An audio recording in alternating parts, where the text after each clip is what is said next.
Okay, so good evening, good morning, or good afternoon to everyone across the world. So welcome back to Lohan Academy's Frontier Dialogue. And today's topic is how shall we develop the technologies to embrace AI technology? So the motivation is that everyone today cares about AI.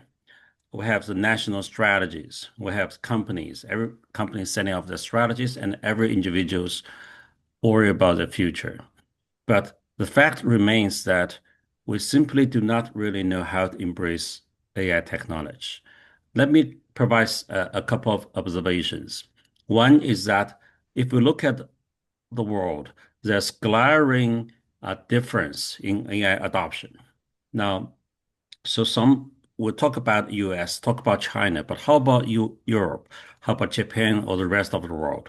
How come some of the countries with glorious history embracing technology couldn't catch a break? So what's going on here? And so, and that's one observation. Another observation is that if we look at the many countries, they really have national strategies to develop AI, and the companies pouring unprecedented amount of money into AI, but without exactly know how to do this right. So those are some of the basic observations. So that prepare us to come up with the today's motivations that we would like to talk about the technology to embrace AI technology. So we would like to gather some of the best minds, draw lessons, wisdoms from history, assess the present, and look into the future. Now, uh, with that, let me introduce the first speaker today, Professor Carlota Perez, who is the honorary professor of technology and development at University College London. Carlota is a thought leader and leading scholar of technological change and economic development, and best known for her work on how major technological revolutions reshape economies and societies over the long run. And I'm a big fan of her landmark book, Technological Revolutions and Financial Capital. And actually, the second edition of her book is being launched very soon. I believe within 2 weeks in China, and I'm really looking forward to it. And I'm going to really recommend this book to everyone. And so, uh, anyway, let's hear what Clota would like to tell us about what she thinks about the issue. Clota, the floor is yours. Okay, so thank you for the invitation, and I will be talking to you about shaping technological revolutions in turbulent times, and I will refer to the historical lessons from history. That's what will be the framework of what I will be saying.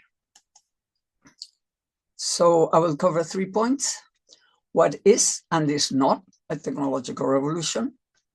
Then how do technological revolutions propagate and how are they shaped?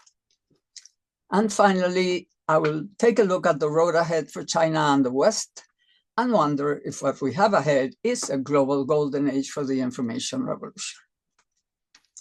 So first of all, a revolutionary technology is not a technological revolution. What is a technological revolution?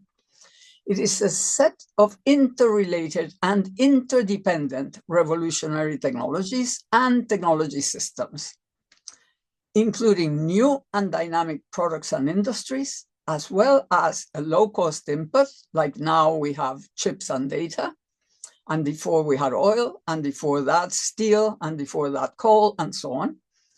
And a new infrastructure, like we now have internet, and before we had roads and electricity, and before that we had ships and transcontinental railways, etc., and so on. And it is also capable of reducing the cost and increasing the productivity of every single sector of the economy, leading to a complete paradigm shift, a complete shift in common sense for technology and for business and for the economy and even for organizations, and requiring a major reorganization of the whole socio-institutional framework. A revolutionary technology is a major scientific and technological breakthrough with the capacity to transform many sectors of the economy and society and of creating new technology systems. It follows and strengthens the paradigm of the prevailing revolution and acts as an integral part of it. I guess you have all guessed that I'm trying to distinguish the revolutionary technology that AI is from the information revolution to which it belongs. So each technological revolution involves several revolutionary technologies in powerful synergistic interdependency. So let's look, for instance, at plastics, a revolutionary technology with its many systems. So we have successive systems downstream, consumer durables, industrial supplies, all of those, plus successive technologies upstream, injection, compression, blow molding, everything to be able to use the plastics, and assembly, measuring and control instruments, lubricants, etc., etc. So basically, plastics was an incredible revolutionary technology that replaced all sorts of natural materials, and it really felt like a huge transformation. But all these systems and that particular revolutionary technology and various others were within the mass production revolution and strengthening its paradigm. So the previous revolution, the one that plastics belonged to, was the mass production revolution from 1913 with the moving assembly line to exhaustion in the 1970s. The whole of the stagflation we had in the 70s and all that is because that revolution was dead. It was spent, no more productivity, and that's why it had to globalize. Everybody got out of the countries where it was expensive, looking for low-cost labor or whatever, because they could no longer increase the productivity of mass production. So what did we have? We had mass production as a system, as a way of producing, and also continuous processing, plus oil refining and petrochemicals, and each of them with several systems and revolutionary technologies downstream and upstream. So the current information revolution is still exercising modernization and creative destruction on those systems and networks while creating new ones.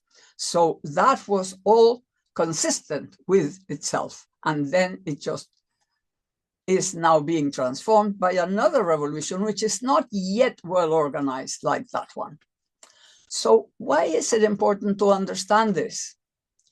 Because however crucial it is to guide artificial intelligence to the best social and economic outcomes, the effort can only succeed in the context of shaping and providing directionality to the whole information revolution, of which AI is an increasingly important and inextricable part. It is essential to the information revolution. So how do technological revolutions propagate and how are they shaped? We have 4 previous revolutions to learn from: the Industrial Revolution, the age of steam, coal, iron, and railways. Before that, the age of steel and heavy engineering, the first globalization. And after that, then the age of the automobile, oil, petrochemicals, and mass production. They are all profoundly different, but their propagation has followed the same basic pattern. Their trajectory has been an S-curve with 2 contrasting periods. They, of course, this is the new revolution. It always coexists with the previous and coexists at the end with the next. So the first period is the installation period. The last one is the deployment period. And in between, there is something that I have called a turning point, which is the time when all the problems created by the installation period sort of come to the surface and become a problem. And the deployment period is like the solution to all those problems. So the installation period is a turbulent and unequal creative destruction time when the new destroys the old or modernizes it, but basically lots of industries disappear. There's rise and decline of industries, regions, and countries. Jobs and skills are gained and lost. Income polarization, the prosperity of the few, the desperation of the many. From financial creativity to financial casino. And major crashes along the way. But when we come to the deployment period, it's the golden age of creative construction. What does creative construction mean? Means that every single innovation brings more and more innovations upstream and downstream, because the new technology is already the common paradigm, and it is now diffusing comfortably, because that is what everybody understands as progress and as innovation. And that is because there is a proactive state promoting economic and social progress by setting up a win-win game between business and society. Further on, you'll understand better what I mean by that. Production reigns rather than finance, with clear dynamic demand and stable, reliable regulation. Dynamic demand is a very important concept that I will be talking about in a minute. So the turning point is a time of instability and uncertainty, political divisions, recessions, tensions, conflicts, resentment, populism. Do you recognize what we're going through now? That's exactly what I think. I think not only that we are there, but we might be coming to the end, and we might have ahead the golden age. I will talk about it in a minute. Social progress in capitalism requires shaping action by the state, even though many free marketeers will deny it. Income polarization is typical of free market installation periods and major bubble times. So what do we have? Here is the installation period and the turning point of mass production. Then we have deployment, the golden age of mass production. As you can see, this is the income earned by top 1% of taxpayers. It is high in installation periods, and it comes down in deployment. So we went from the top 1% having 20% of income to the bottom 50% getting the 20%. So this is the difference. So you can distinguish in terms of what happens to society, what a golden age is about. And of course, golden age deployment periods are more stable and inequality diminishes. We have three previous golden ages to learn from. The Victorian boom in mid-19th century, the Belle Epoque, progressive era in the US at the beginning of the 20th century, and the post-war golden age in mid-20th century. They are also profoundly different, but their nature is similar. What are golden ages about? They are about the perception and reality. Notice, it's the reality, but also that people feel it, of three advances. Social progress, resulting in social peace due to the constant improvement of a significant new portion of the population becoming a middle class. It's the feeling that there's a whole, that everybody's sort of moving up in social progress. Economic growth, based on guaranteed and increasing dynamic demand. Dynamic demand, I will explain in a minute. For the core economic sectors with the new technologies. So the core economic sectors face demand that grows with them and on the multiplication of opportunities for business up and downstream, which is what I've called creative construction. Social justice. It's based on increasing rights for a greater proportion of the population and social trust in the fairness of the system. It's a feel-good time. People feel, in fact, the French call the post-war boom les 30 glorieuses, the glorious 30 years, because that's how it felt.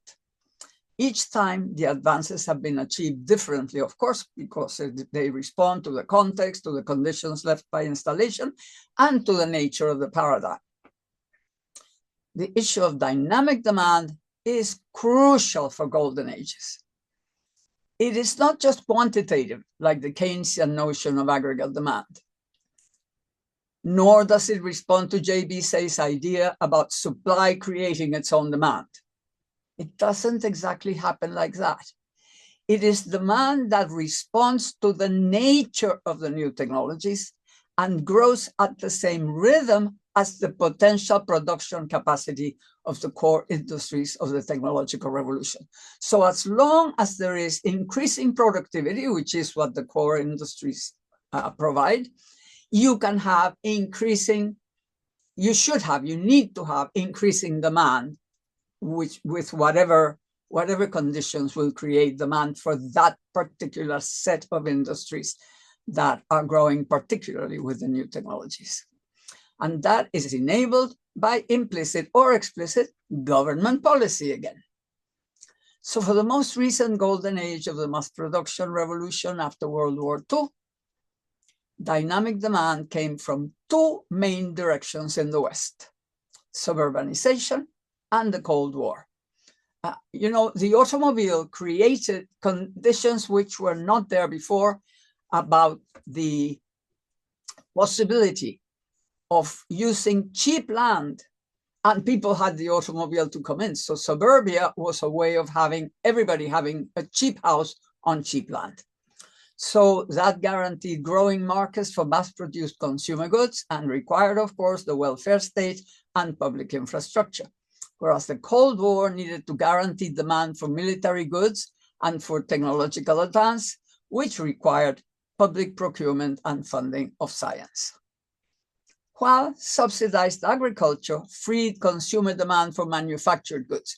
If food was cheap, then you could buy manufactured goods with the rest.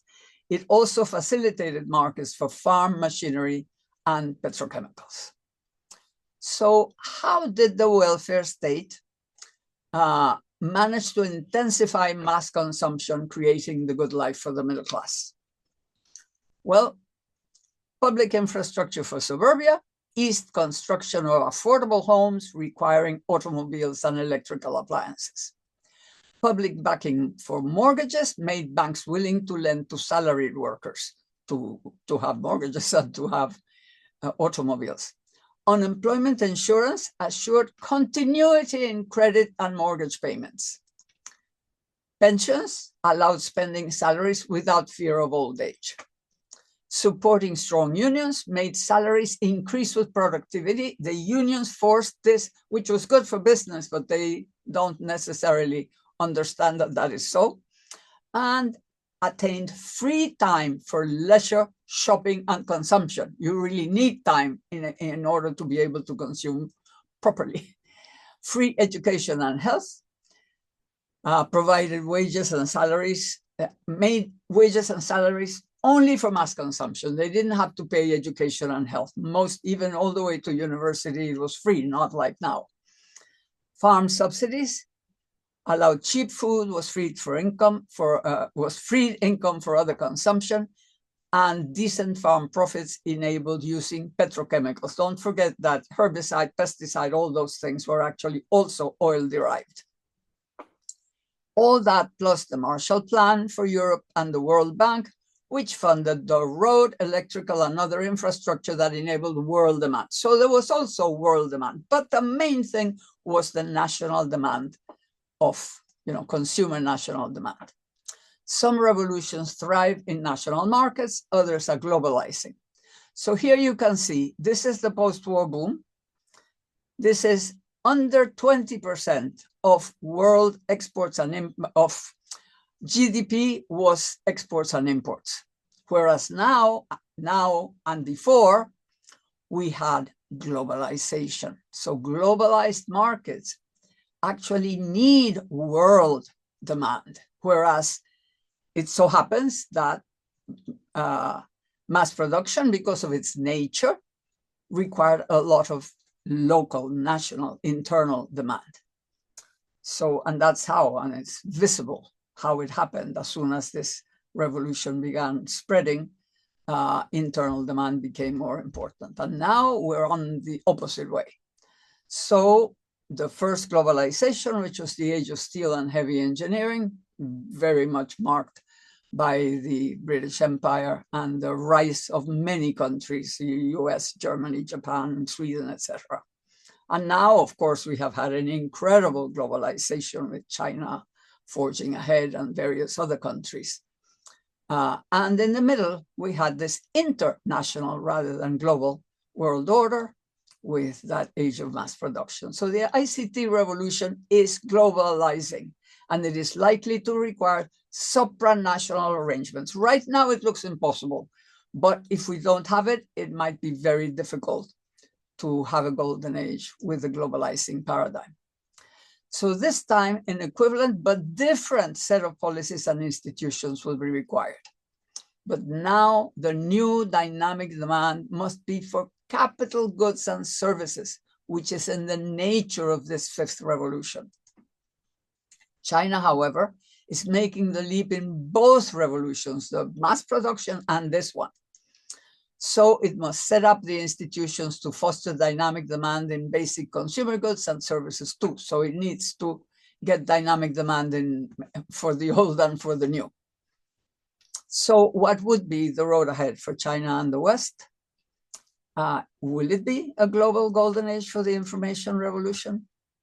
Well, first of all, we have a problem. Today, China and the West are competing for their own insufficient markets. They have overproduction of things that they cannot consume themselves, and exports are not absorbing yet. It is markets for capital goods and services, metals, especially steel, but high-tech consumer goods, infrastructure projects, green tech, high-tech pharma, etc. Currently, it is a zero-sum game that could lead to extended conflict. Massive new growing markets are required. Friendshoring to favor the development of the global South is one evident way to achieve that. You can stimulate new and sufficient dynamic demand for the advanced countries, East and West.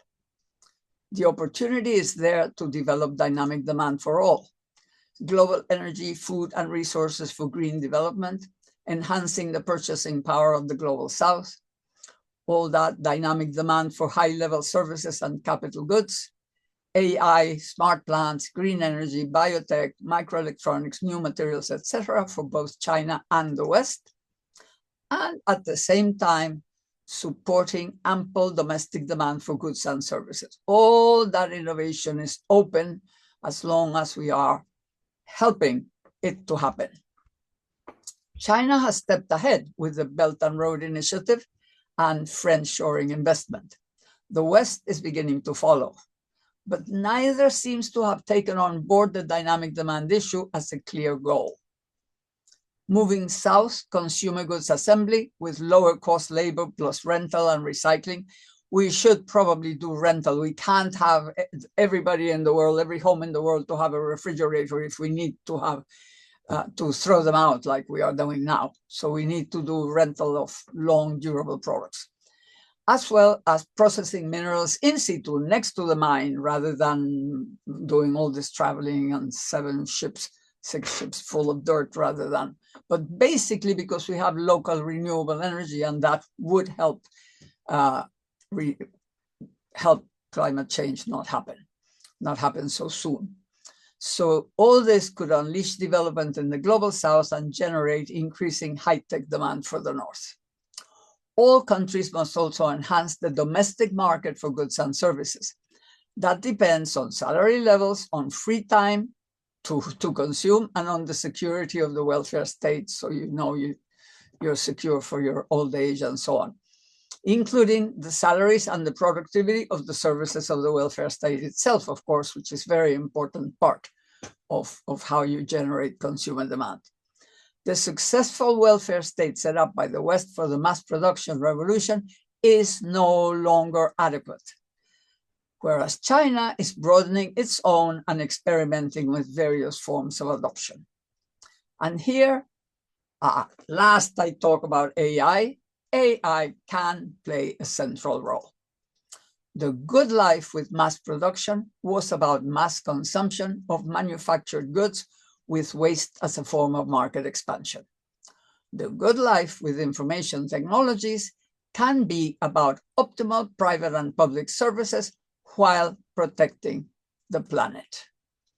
A whole new world of innovation in government and social services, health, education, longevity, food production, sustainability, etc., is ready to be created in all countries with the help of artificial intelligence.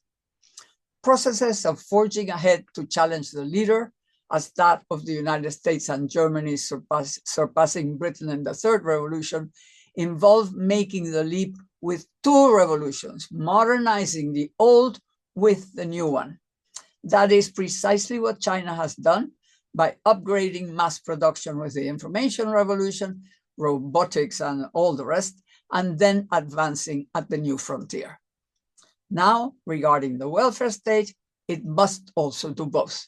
It has been catching up and can now forge ahead, reaching towards the affordability of a new good green life for all, while guaranteeing dynamic consumer demand for producers. For the West, bringing the welfare state up to date is an emergency to overcome social unrest and confront populism. For China, establishing a universal welfare state is an essential complement of the successful forging ahead process. For all, it is an immense innovation opportunity. A peaceful global golden age is possible with social progress, economic growth, and social justice in North, South, East, and West, in a safe and healthy planet. To get there, history is a useful guide. Thank you. Well, thank you, Carlotta. So I really enjoy your talk. It's like listening to music, and you gave us really deep understanding of history, and you are also very optimistic. Give us a lot of hope. And I think when listening to you, as a lot of things echoing to me with what's happening right now at the national level, at the firm level. Many issues, including, for example, right now, the geopolitical tensions, and actually also talk about the staffs. Actually, in the past year or so, actually the trade between China and the US has gone down quite a bit, but China's trade with a lot of other countries has gone up quite a bit. So China is keeping its exports. And I talked to a lot of companies that are really going to the south to the many of the markets. And so also a lot of issues that things happening at the firm level. Anyway, I think there are three type of questions that arises after I listening to you. The first type is the nature of AI. So how can we decide something is really a technological, it's a revolution? Can we decide right now AI is such a one or not?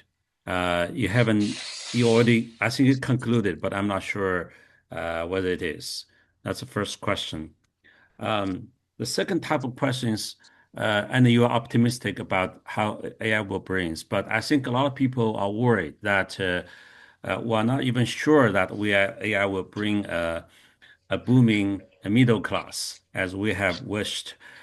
Will this happen? A lot of people are worried about the job. If you look at the big companies, they are actually they're shedding the jobs for humans. So how can we be sure this will be very inclusive? That's, I guess, the second type of questions. The third type of questions, what can we learn from this? And I think you already gave many recommendations. But for example, we'll talk about globally the landscape, but how about Europe? A continent with a lot of history of capturing technology, but what can you do? Also, it seems to me that you are implying that the government should play a much more proactive role in this. Otherwise, it's not going to go naturally to where we wish. These are many of the questions, but I think I would like, for the interest of time, I would like to probably leave this at the end of when we discuss. I would like to invite you back to answer those questions. For now, probably let's first move on to the second speaker, Professor Brian Arthur. And actually, Clota and us and Brian are the two people in my mind. I have very limited knowledge, but in my mind, they are the two best technological historians who understand and remembers the historical lessons. And so we are really honored today to have these two to kick off the talk. And so Brian doesn't need much introduction. His topic is some general considerations about AI and the economy. And as Brian famously talked about before, that he thinks the economy it's a representation of the technology or the realization of technology. So he has gave us a lot of lessons, and he is a founding member and external professor at the Santa Fe Institute. Anyway, I think Brian is famous for many things. He doesn't need us to bring to. He has a very long introduction. I will save the time. Let Brian to talk about his views. Brian, the floor is yours. Okay. I hope you can hear me. Good. Can you hear me? Okay. Uh, and is my screen being shared as well? Can you see my screen? Okay. Thank you very much, Long, for the introduction. I'm delighted to be here. It's a little bit early in the morning. I'm, I'm not totally awake yet. It's 5, 6 a.m. here in California. Um, I what I want to do. I thought that was a great talk, by the way. I'll say more in a moment. What I want to do is give some background. Again, this will be historical, slightly different view of history, and I want to go a bit further back even than Carlota went. But I want to lay out a context and zero in more on AI itself. The first thing I want to say is that I'm a huge fan and learned an enormous amount from Carlota Perez's book, Technological Revolutions and Financial Capital. I learned more from Carlota's work than I did in all the theoretical economics classes I took at UC Berkeley. So thank you. And I'm delighted she's here this morning and other people as well. But thank you indeed, Carlota. Wonderful. What I want to talk about is slightly different. Um, I want to talk about the story of what's going on, not so much productivity, GDP, things like that, or exports or anything. I just want to talk about zero in on the technology itself. My background, I would hastily point out, is that I'm an engineer trained, and Naki knows this sort of thing. I'm very much interested in technology. What fascinates me about technological revolutions is that at any moment at any moment in any economy, I tend to believe there's an overall story. And if you look at the United States in 1860, It wasn't a very impressive economy. It's just before the American Civil War. It's certainly smaller than China's economy. The US economy in 1860 was about the size of Italy's, which in 1860 wasn't a very large economy at all. 40 years later, the United States economy was the largest in the world. Somebody asked Josef Schumpeter, great Austrian economist, what had happened. And Schumpeter just had one word: the railways. They connected the two sides of the continent. Similar things happened in Canada. And all the production, all the agricultural production of the day that was in the middle could be transported to either side, and suddenly there was a unified economy. I don't want to oversimplify here. What I want to emphasize is that one technology can dominate for a particular set of decades and make enormous transformations in an economy.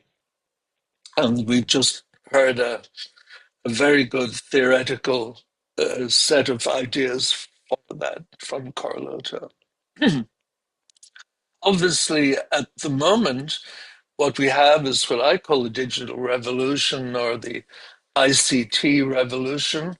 And that's been going on certainly in nascent forms since the 1960s, 1970s.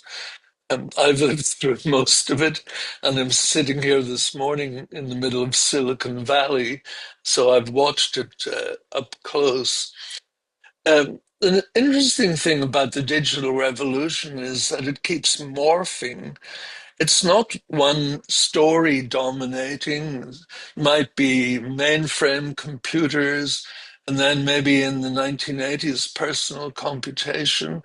And then the 90s, everything got connected, and we had the internet, and then web services. And then by about 2010, there was the cloud, and the coming of serious AI. And then now we're in the middle of AI as the dominating story in the 2020s. It's not that other things aren't going on, but there's one story really that's dominating and changing things. And that morphing that digital revolution keeps doing, I often think is very much like a dream. You don't quite understand what's going on in a dream, speak for myself, but the scene keeps shifting and changing, and you're trying to make sense out of it, and then it shifts and changes again. So the digital revolution keeps morphing. I want to zero in on one part of it, and that is artificial intelligence. I put a picture here of John McCarthy. I once met him at Stanford. John McCarthy, in 1956, coined the phrase artificial intelligence, a famous meeting with other people. He wasn't the only one. When I met him at Stanford, I was led into a series of antechambers, and then there was a further room, and then there was something that looked like a dark cave, and there was an opening, and at the end of that dark cave there was a green glow, and sitting in front of a green computer, this would have been the 1980s, was John McCarthy. And he looked for all the world like something out of Lord of the Rings. I don't want to minimize this. I've got great affection for these pioneers, but the scene very much remains in my mind of this green room, John McCarthy, lit only by the glow of an early computer. Very glad I met him. So I want to talk about AI. I think artificial intelligence so far has come in two phases. The first phase everybody knows about, I call it the deep learning phase. There's plenty of stuff happened before this, but I'd say this is roughly from about 2006. on through to today, uh, we got something that the sort of intelligence, the deep learning, that's neural nets symbolized on the left here, brought us something I would call associative intelligence. By the way, when we got serious intelligence, this sort of intelligence, here in Silicon Valley, at least academically, we were all surprised and shocked. Oh my God, AI works after all. It can do stuff after all. It's not just an academic pipe dream. Wow. So, what does this phase of artificial intelligence do? It makes associations. You can show it a face image on an airport, just pixels, and it can tell exactly what person that is. It's associating an image with a particular name. You can show it a sentence or give it a sentence in Mandarin, and it can render that into English. Again, it's associating. You give me the sentence, I associate that with a sentence in English, or vice versa. You can speak to it. So your voice is on audio. All you have is certain vibrations going up and down. It can associate that if you're calling into a bank with a particular customer, etc. Uh, you can associate a computer image, say you're in a driverless car, with some particular object, which might be a road or pedestrians or bicycles or something else. So these associations, I would say, are very much what uh, our quick thinking part of our mind does. And this was, I think, an enormous set of breakthroughs. And as I say, we were all kind of taken aback, going, oh, we can do that? Wow. This came about over a series of years, 10 years or more. And there's much more to associative intelligence. Now we've got what's called generative AI, Gen AI, whatever you want to call it, large language models, transformer models, etc. What sort of intelligence does that bring us? I think, and this is not very deep observation, generative AI generates. It brings us what I would call constructive intelligence. When that arrived on the scene big time in 2022, we were all were similarly shocked. Oh my God, you can now generate stuff. And this was, I think, quite something that happened. So generative AI constructs solutions.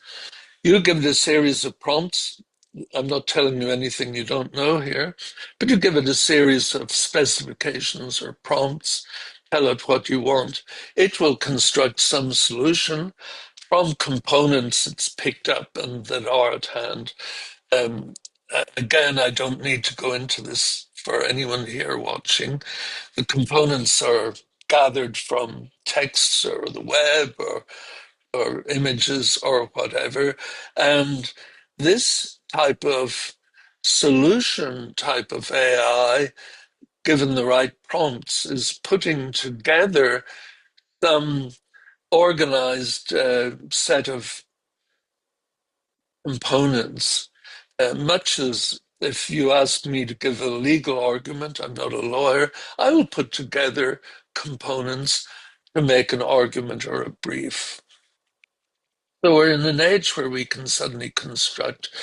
Again, this is stuff everyone here knows, but I'm just pointing out that if you want to construct financial derivatives or financial solutions, if you're in commercial banking where you're looking for complicated solutions, AI is starting to do this, complicated contracts and computational applications, not just writing programs, but maybe directing things and designing control systems that can take care of things, intelligent design itself. And my favorite is what I would call autonomous self-organizing systems. I can see Naki smiling here. This is, we're in the systems analysis world, but I'll just give you um, one thing. How would you design an autonomous air traffic control system? That would be a self-organizing system. There might be no central computer, just aircraft talking to each other in some generative AI way, and everything at the macro level, planes taking off and landing, is well organized. So AI is starting to do all these things. It's not just designing buildings. Pretty soon it will be designing and constructing buildings as well. Anyway, how should we think of this technology? And that's what I've been pondering. Everybody's been asking this question. What I want to point out is that there is a historical precedent. And that historical precedent, for me, one of the great historical precedents, that's the printing revolution. Roughly, that would be about 1450 to 1600. Printing revolution never really stopped. And it's, as Carlota pointed out, that sort of revolution began in Germany, spread quickly through Europe to Italy and Amsterdam, Venice and Amsterdam, and then went abroad. Some countries didn't adopt this until the 19th century. Some countries that I think of as extremely sophisticated, the Arab ones, for example, and I think they lost out for a few hundred years. I'd also point out that the printing revolution started around about 1450 in Germany, but China had printing 600 years before that, and China had paper making as well. China had all the components of this, but it was less convenient. In printing in the West, you're resetting 26 characters or whatever, and a few other things. In China, you'd have to uh, have possibly 3,000 characters or something similar. It wasn't so practical and didn't take off there, but it sure took off in Europe. I want to point out at this stage, I'll come back to printing in a moment, but I think there's two aspects of the technology. One is, you could say, what does a technology do to GDP, productivity? What's it doing to jobs? So if you say the year is 1500 or 1550, we have printing, we can now print books. What's that done to GDP? The answer would be not that much. There might be printers in Venice or in Mainz in Germany. There might be more productivity. You don't have to use all those scribes to copy books by hand. Maybe there's a few jobs in bookstores and things like that. But it's not something you would point to as having totally revolutionized things. On the other hand, and I think this distinction is elementary but overlooked, um, not every new technology, but most important technologies, when they come along, they act as an enabler for some new set of activities. They act as a container for new activities, or if you like, they open up a new world. Whereas humans, we can do new things that we hadn't done before. And this distinction, as I say, is elementary, but it's not usually pointed out. I go to conference after conference, and people ask, what about digital this or that? What about AI? And somebody points out, well, it's not making much change in productivity. Why should it? But maybe it's opening a new world. What new world did printing open up? Oh, limited number of bookstores, but my God, did this change the world. Information became public. Before the printing revolution, if you wanted access to knowledge, you had to befriend an abbot in a local monastery. You had to go there. Books were brought, those were chained to a desk so you couldn't run off with them. There might be monks hovering, this might be in 1300, and you might be able to limitedly copy some if nobody was looking, etc. Once we had books, once we had manuscripts and pamphlets, knowledge or information could be held individually. I could have them in a room I call a library. They could be perused, you could look at them, you could think about them, you could debate the ideas with your friends, and above all, you could build on these ideas. So what was enabled by the printing revolution was an enormous rise in individual thought. Individual people, not just the church or philosophers who belong to the church, could have thoughts. You could have thoughts yourself privately. And here are some examples. This is Martin Luther, probably around 1520 or so. He had a lot of individual thoughts, again in Germany, in Wittenberg, and printed around 2 million pamphlets. He had other theological ideas than the standard ones. Those ideas went out there, became successful. It's called the Protestant Revolution, and had many different facets or downstream in over the next 2 or 3 centuries. And this wasn't all roses. It was not all what you might call a cup of tea or a picnic. It led in Europe to about 150 or 200 years of warfare. These were individual ideas motivating armies to go to war against individual ideas motivating other armies. I'm from Northern Ireland, from Belfast, and I can attest that such warfare lasted up until the year 2000. It's still going on to some degree.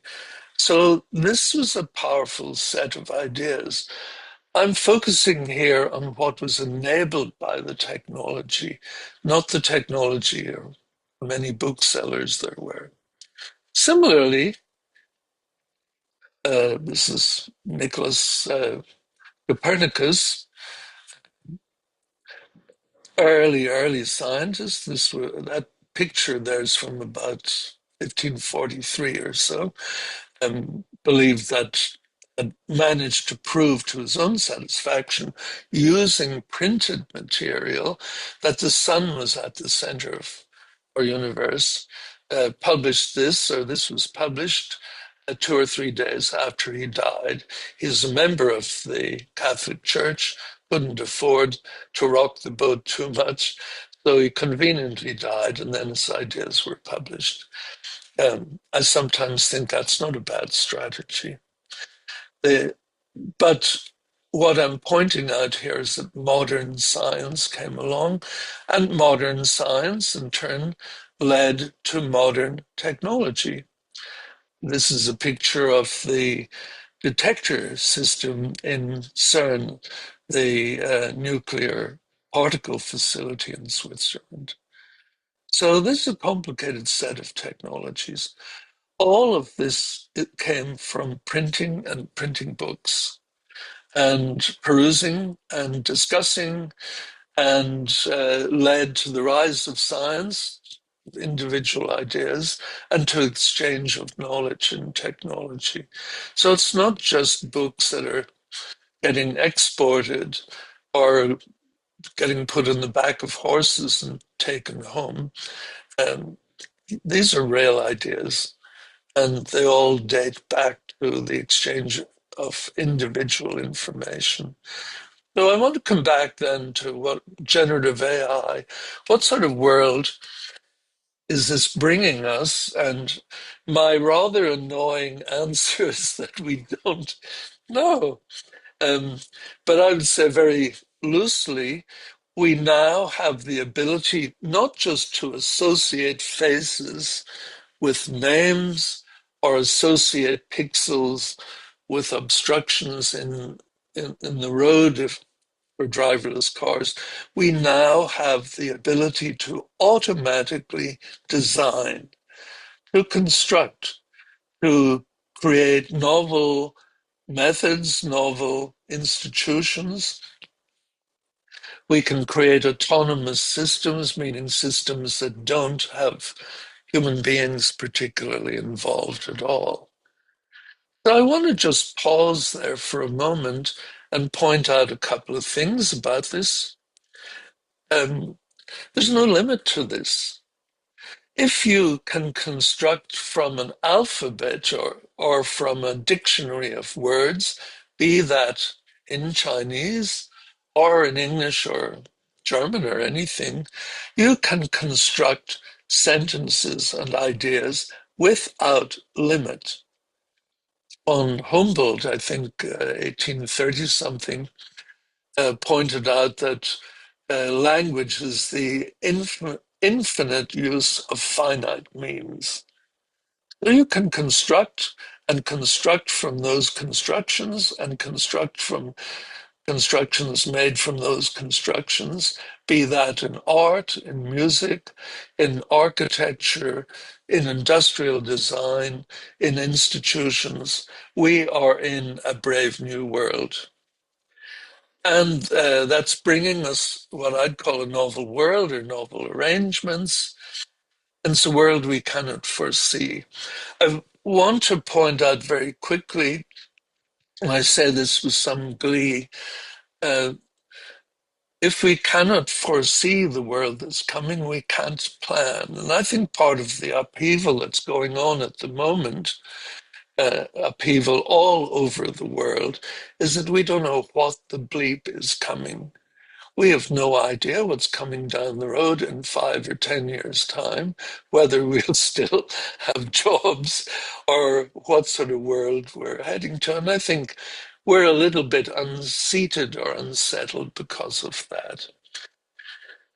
But I'd like to point out with some glee the standard rationality doesn't work in a world that you can't describe, because standard rationality means that you're trying to resolve or solve or deal with a problem that's well defined.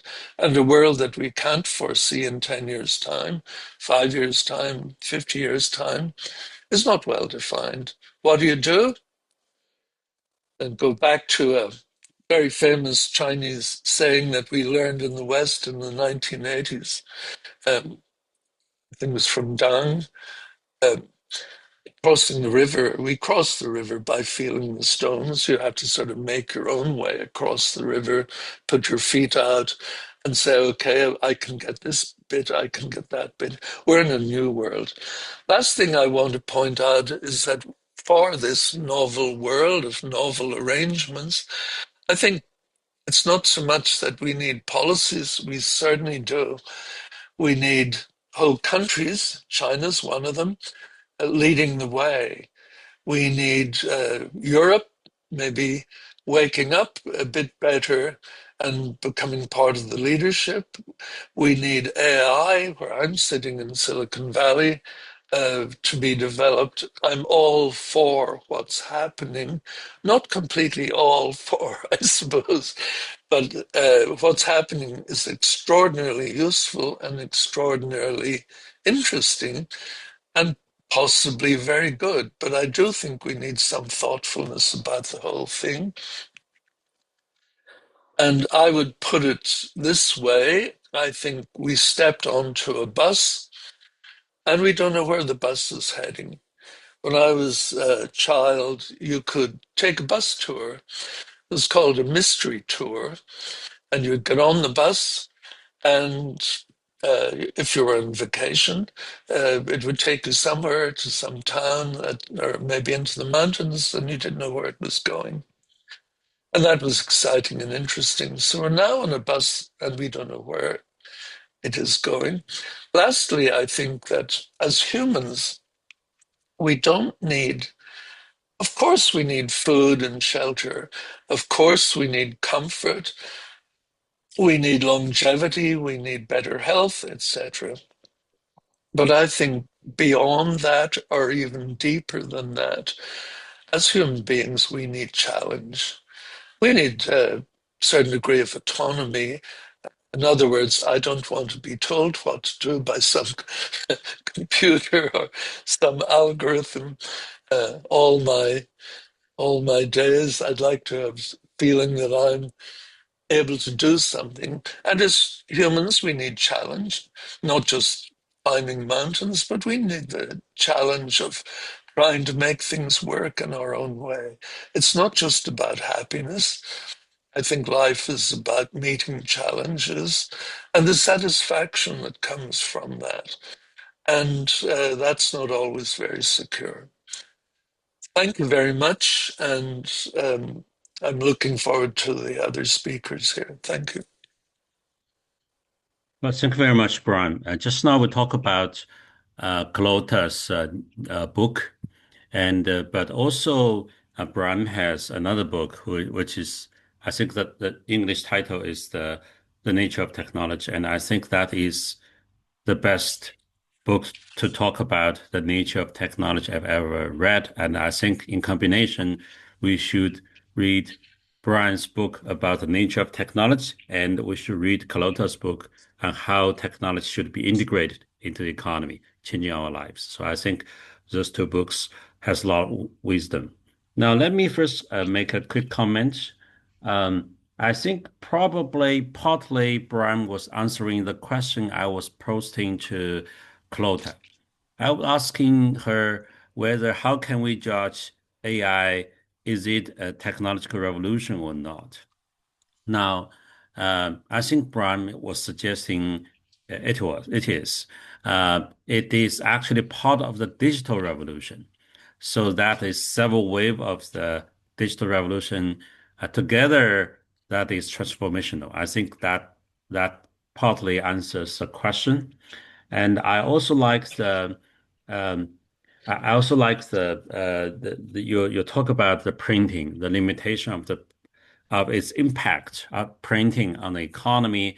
And from sometimes I would like to bring up the another angle. I would like to talk about from the economy and the business point of view because they are technology in Mhm. Brian's definition of what is technology. Technology is a useful combination of the factors that can achieve goals. Then obviously economy or business is part of the technology. But I think the most important technology of the business is to connecting supply and demand, especially including the demand of dynamic demand as Clota emphasized. So I think printing doesn't enable enough of the technology that combines the supplies demand. So that's why it has very uh, uh, limited impact. But now we can see that it can be used as computing, as a connector, as the internet, and now as the a thinker, and so all those things. But so I think that I really like your point. But I have a question here. So basically, I was hoping that Brian, that you could somehow answer the question that I've imposed of the theme of this talk. That is the how can we more effectively combine those factors, help the different countries, organizations to embrace the technology. But you are telling us you do make a very important observation. That is, it should be an enabler.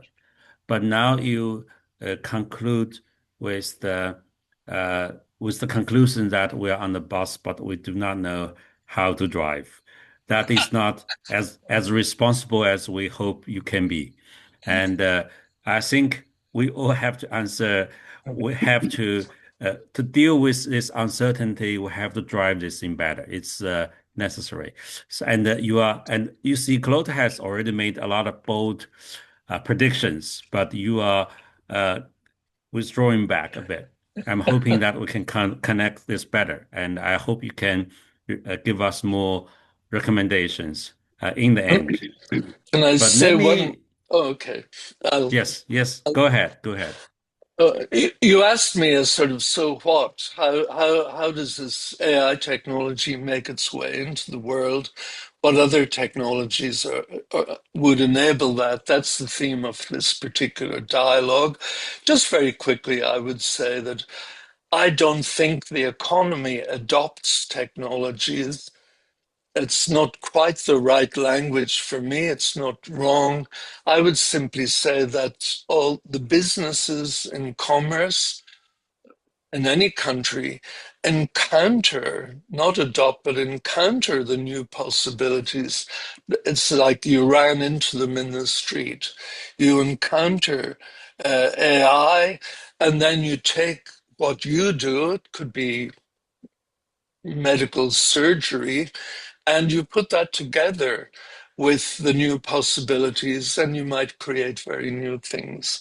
So there's where in a I don't want to project too much onto Carlota's thoughts, but I would say we're in a time, uh, if we are moving into this golden age of where AI helps a lot, it's because it's as different businesses, transportation, navigation, surgery, as they encounter this technology, they'll be incorporating it within their own world. And that will give rise to new sub-technologies as they do that. Thank you. Yeah. So my understanding is that you're a bit more like the God's view that it will happen at encounters. We're going to gradually find a solution, but we're hoping that you can guide a bit more how we can do this better. Anyway, so that's the theme Thank of you.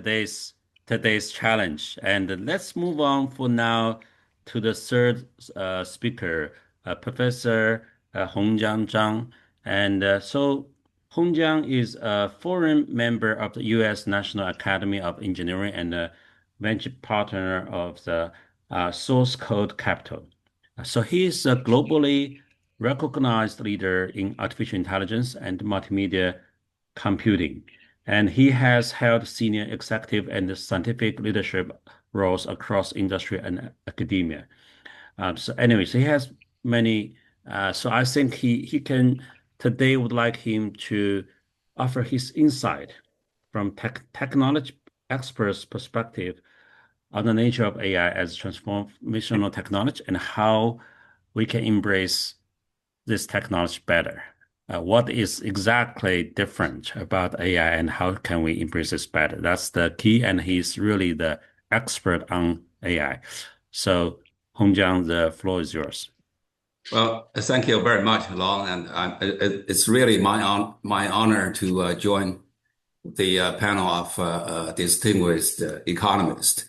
So, as someone who has been working in the AI for the last 30 years, I would like to share my recent observation on the new development of AI models, specifically the models that are released in the last 3 weeks from two leaders, leading companies in this field.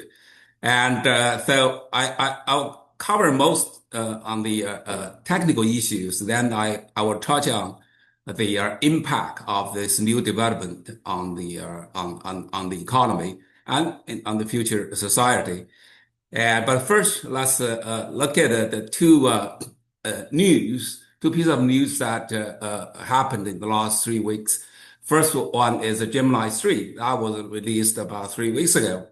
It's really opened a new era for the LLM, or for large AI models.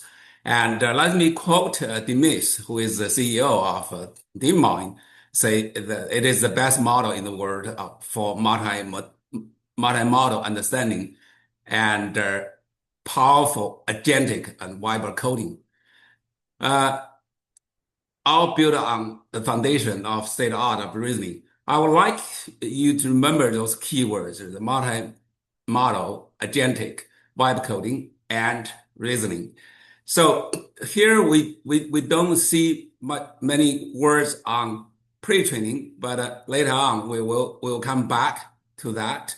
But one thing I do want to point out, Gemini 3, it's rated as it has the multi-model reasoning capability with a PhD level intelligence, and it also has so much advanced feature on 2Us.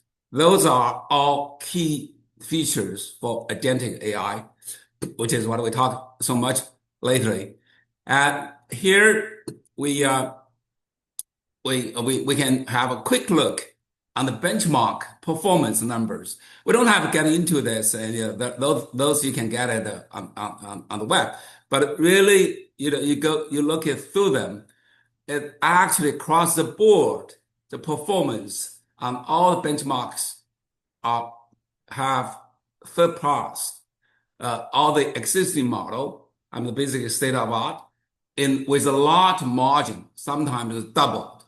So that shows this is a significant improvement and significant progress. And this is the first time people also realize Gemini model is good, if not much better than all the existing models, including GPT 5.1.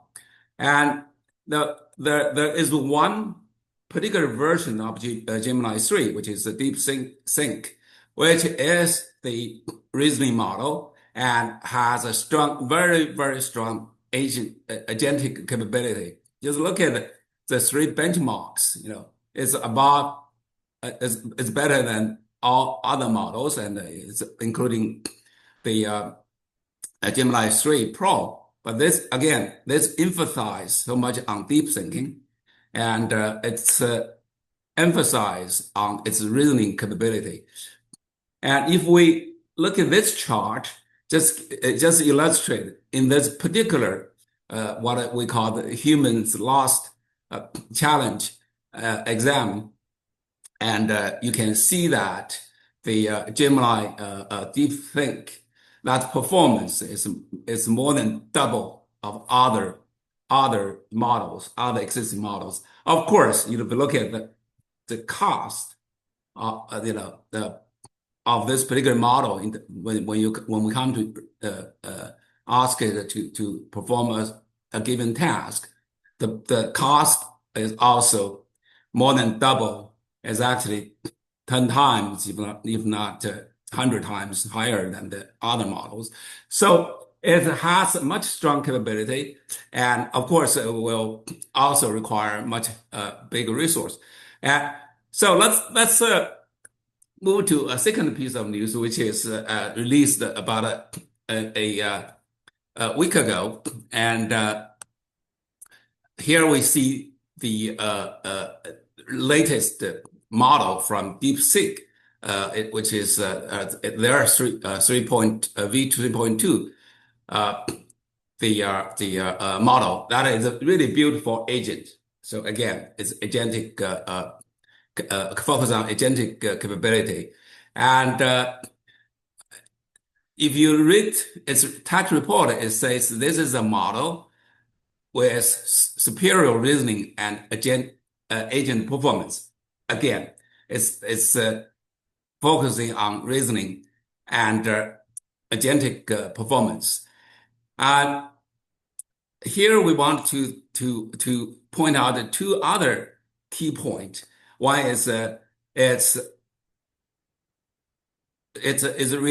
particular model, the performance is a result of scaling post-training compute.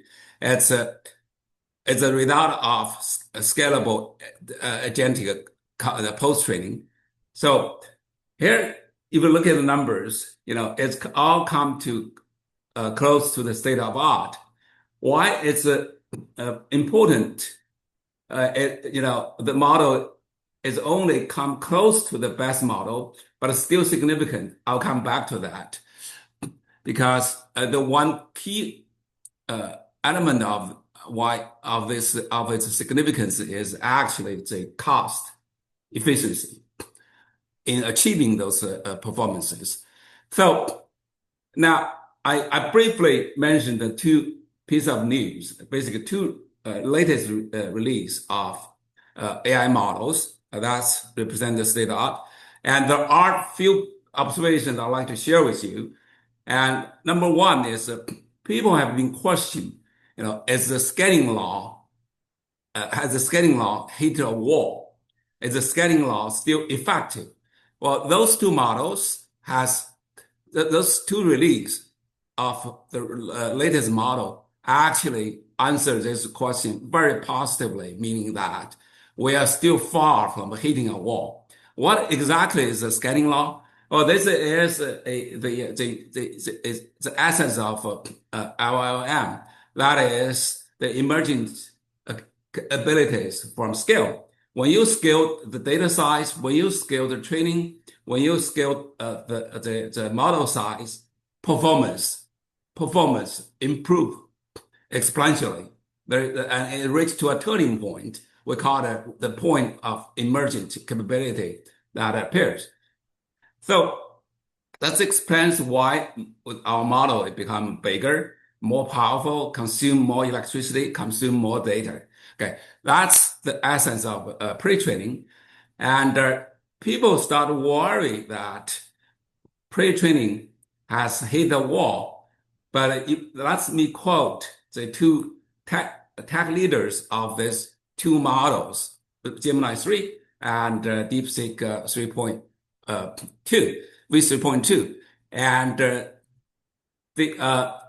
Oriel, who is the tech lead for Gemini 3, basically says that contrary to the popular belief that scaling law is over, and the team has delivered a drastic jump. And this data actually shows that pre-training has a long way to go. Not only that, post-training is still a total greenfield. And similarly, if you look at what claimed by DeepSeek, it emphasizes that computational budget is actually a limiting factor. If they could get more computing power, their reasoning model could go even further. So what they say is that because fewer total training flops, their model is still behind the leading close models. DeepSeek is an open source model, and they are going to scale compute. And of course, that will scale data as well, and to make their future model much more, much stronger. So, following those two pieces of news, two releases, they are OpenAI's research chief also had an interview and made it very clear, scaling law is not dead. It's still strong, and a much stronger model has emerged after they resumed pre-training. So what I want to say here is, this particular curve, again, being proved by the latest development in the AI models. That is, not only pre-training scaling law continues, but also we see a new scaling law, which is the reasoning model, the post-training scaling law, just started. And in the future, when we look into memory, we look at the context, when we look at new agentic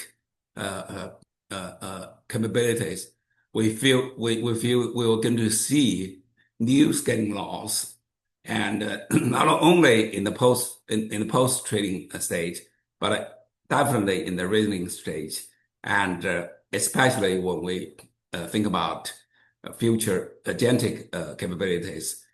Scaling law will continue, if not only in the pre-training curve, but definitely more in the post-training, in the reasoning, in the agentic stage.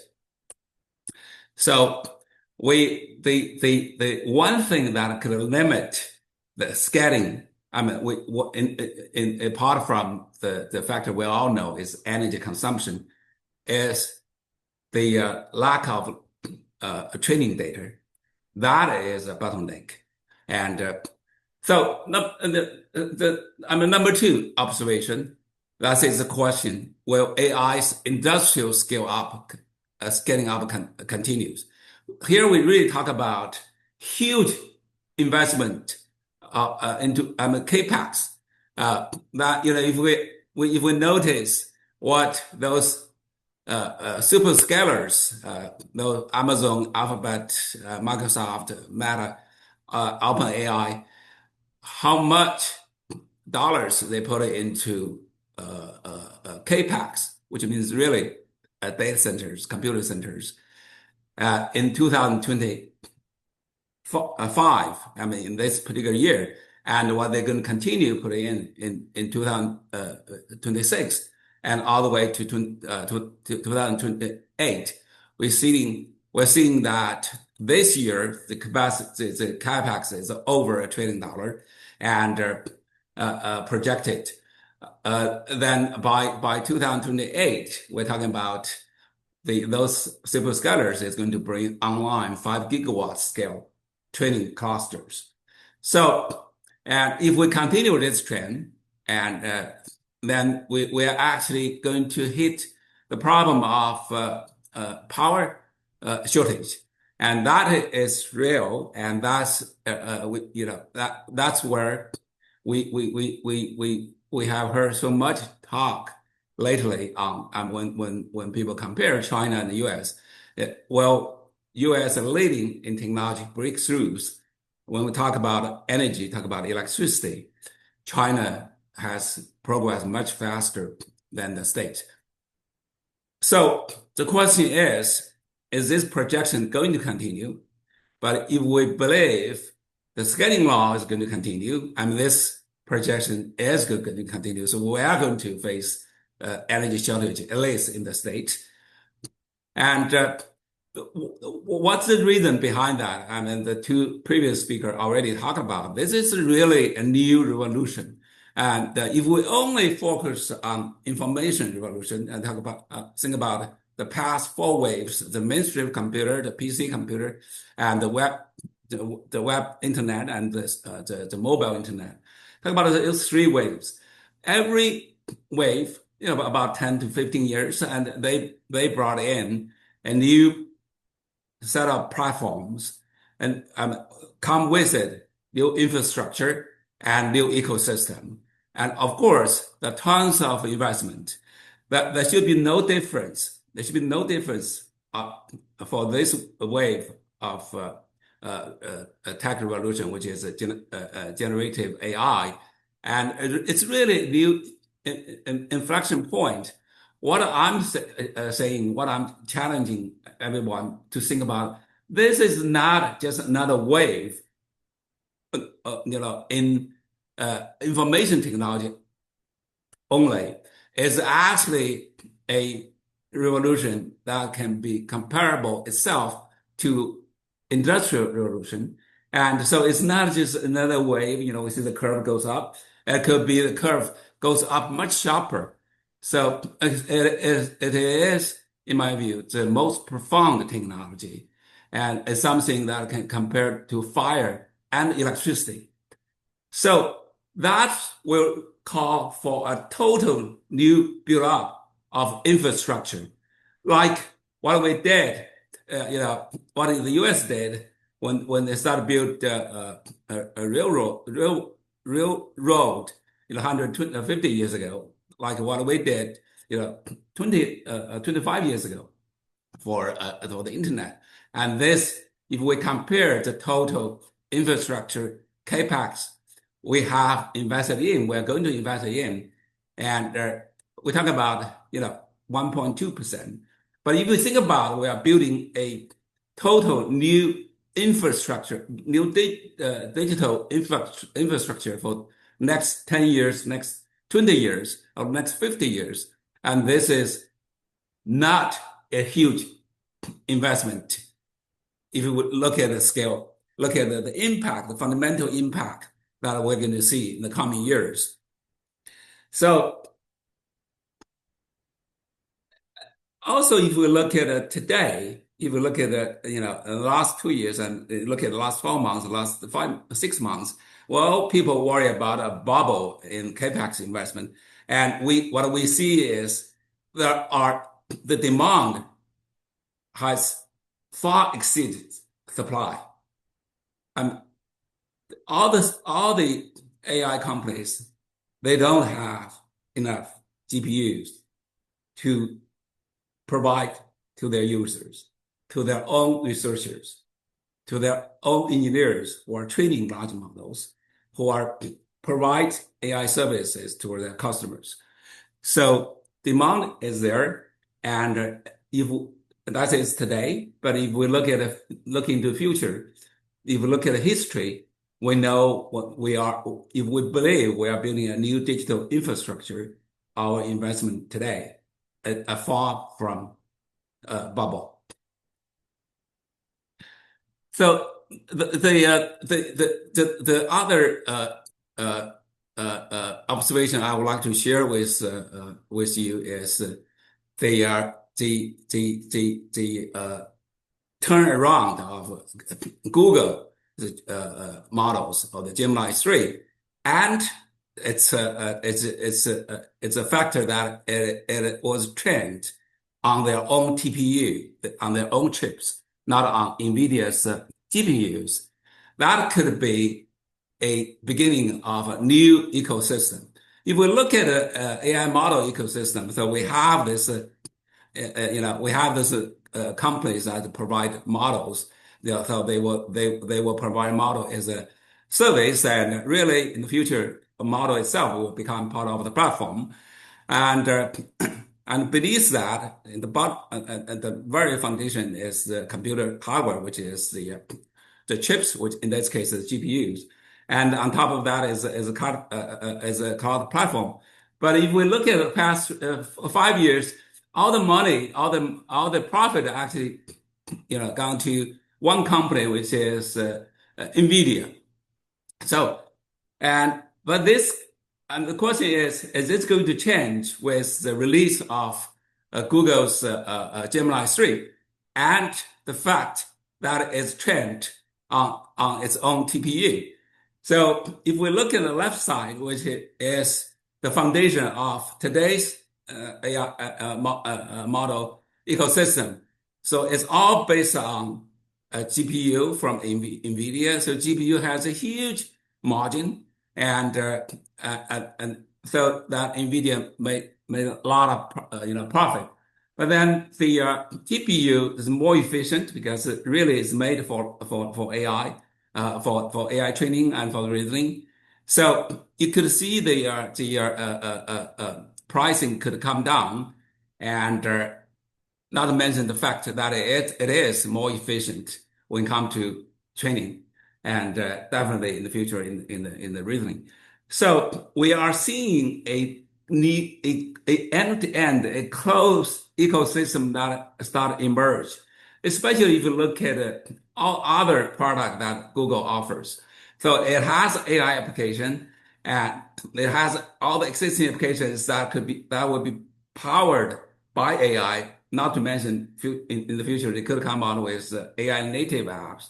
But even the existing apps that will be powered or has been powered with their models, that itself is already powerful. And then think about the model itself and the TPU that come with it. So that's more like a closed ecosystem emerging. So in the sense, we already see a kind of open ecosystem, which has the NVIDIA GPU at the center. So that was more like an Android system, and more like in the PC time, the Intel system. But now you have a emerging, end-to-end system that will be more like iOS, Apple's iOS system in the mobile internet time. So, well, which one will win? Oh, in the future, we're going to have two ecosystems, like what we have observed, have experienced in the mobile internet age, in the web internet age. So that's a question. And the other observation, and actually with more confirmation for me, I would like to share is the tech development path that I have always been promoting. That is the AI models, the AI technology is going to go through this path, that is from pre-training to the post-training, which is reinforcement learning, and to reasoning model, and to agentic AI. So basically, if you look at what user will have, you have the base model, then you go to reasoning model, then now you have agentic inference engine. So in the sense that the base model, which is the pre-training model, is more like the fast thinking in our brain. So that's system one, but really the most powerful one is the system two, that is, what we call slow thinking, but really more sophisticated thinking. And also, when we come to reasoning model, when we come to reinforcement learning, when we come to agentic inference, we are also moving from static machine learning, which is pre-training only, to adaptive machine learning, which will gradually provide the capability to learn from experiences, to continuously adapt to and improve the performance. One particular, training approach I really like and want to share here is, what has been promoted in the reinforcement learning field. That is, you don't teach, you incentivize. In Chinese we say, 授人以鱼不如授人以渔, which is, giving a man a fish is not as good as teaching him to fish. But, reinforcement learning and reasoning model, agentic inference model, we want to go one step further. That is, not only we teach him how to fish, we could go further. We teach him the taste of fish. Now we make him hungry. We basically motivate the model to learn. That's the key progress that we are seeing in training our future models. So I mentioned it several times about reinforcement learning. So in the past, when we talk about scaling law, we really talk about pre-training, training-based model. But in post-training and in reasoning model training, really talk about reinforcement learning. So today, we are GPT-4 or GPT-5 or Gemini 3. A lot of part of it is focus on pre-training. So pre-training is a large part of training process and in terms of data usage and in terms of computing power. And reinforcement learning and post-training is more part of it. But that has changed since GPT-5 it definitely has changed with Gemini 3 and with DeepSeek's v3.2. That is, reinforcement learning become much bigger part of the entire model training. And the projection is going to be much larger than pre-training itself. So post-training of the reinforcement training is going to be much bigger part of it. Think about this. That is, it's not too difficult to understand that once you have the base model, you basically have a very strong knowledge model. And based on that, you want to adapt to different tasks. That is post-training. And that itself, it's like, after we graduate with an undergraduate degree, really we want to get into practice. There are a lot more learning we should do. So that's reinforcement learning. So following this line, we already shift from scaling base model to scaling reasoning to agentic inference. So if that's that entire turning started from O1 model, which was released by OpenAI a year ago in September 2024. And ever since then, we see reasoning model has progressed so fast. And as of today, if we look at the token consumption from October, from September, the token consumption of post-training or reasoning model has surpassed base model. That's a significant turning point. That is to say that reasoning become or performing a certain reasoning task become much bigger part of the model use, and it's going to continue that trend.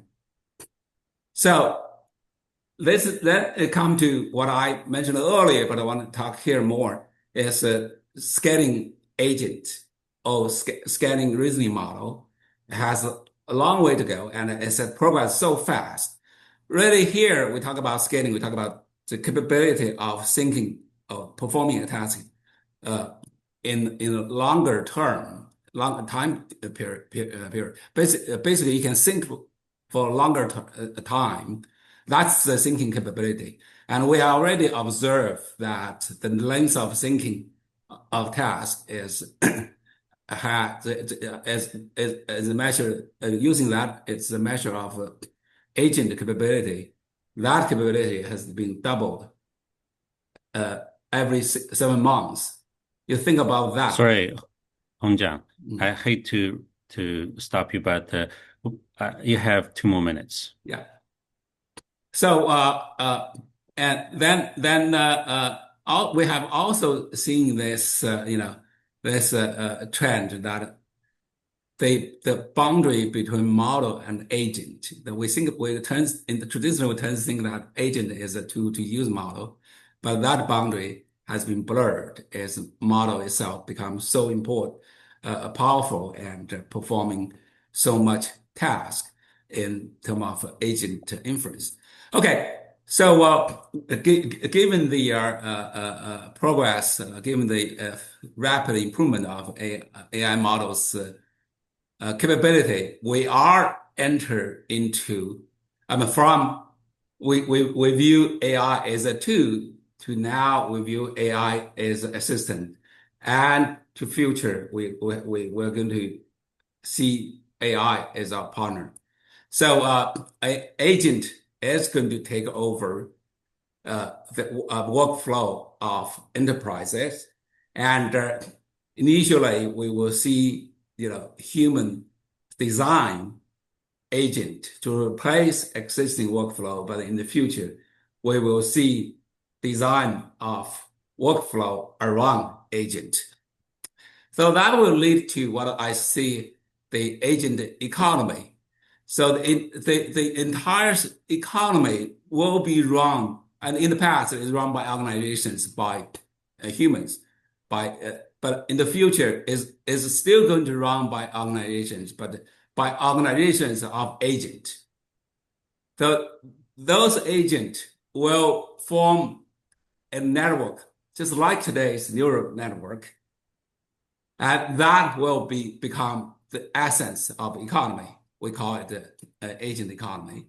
And so if we look at the model today, we see it, especially pre-training model, we basically look at look at them for answers. But in the future, we look at those models for to perform complex tasks. That's where we're going. And so think about the future enterprises. Today, when the enterprise is doing very successful, and we want to expand its revenue, scale. What do? We hire more people. In the future, what are we going to do? We basically buy more GPUs. We enhance our models, and we create more data. We train more powerful agent, and those agents will scale up the business of this particular company, and that's what I call agent economy. Then the question is, at the agentic AI age,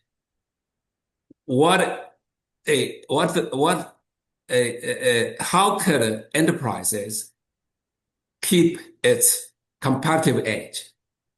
Of course, you need to have computing power. You need to have Hongjiang, the last powerful minute. data. You need to have more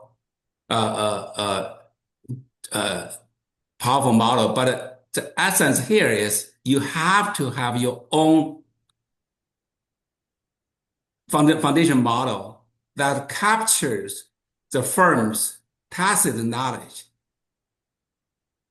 That's the only advantage you would have, because otherwise, all the general foundation models has captured all world's knowledge, can reason very efficiently. How do you get your today's data, enterprise analogy into your own proprietary foundation model? That's the challenge. But that's the challenge a company has to take moving into agentic economy. Okay, thank you. I'm sorry for overrun. Thank you, Hongjiang. I really hate to stop you because as a close follower of the AI progress, I know how insightful your speech is. But given the time, anyway, so let me first make a quick comment that I think Hongjiang firstly provided two versions how different countries, the companies, how deal with AI. The US version, what the Google just provided, and DeepSeek has a Chinese version, which is not as good, but much cheaper, much more cost efficient. Then he gave us some great news. The great news is that the scaling law is far from over, and so there's much more progress of AI. That means a lot of the demand, real demand for the computing power, and he also suggested that strategically countries and companies should overinvest, basically, and we should think about energy issues. And he gave us a great insight about the future of the agentic economy. But then in the end, I'm going to impose this question to Hongjiang. We can think about this in the end. It doesn't make us feel, on the one hand, we are really excited, but on the other hand, we're not. It looks more gloomy because it looks a bit far from what Clota has visioned, that it's going to have a rising middle class, stuff like that. And it's not clear we are closing the gap with the rise of the agents, robots. Anyway, we don't have a good conclusion yet, but that's the reality.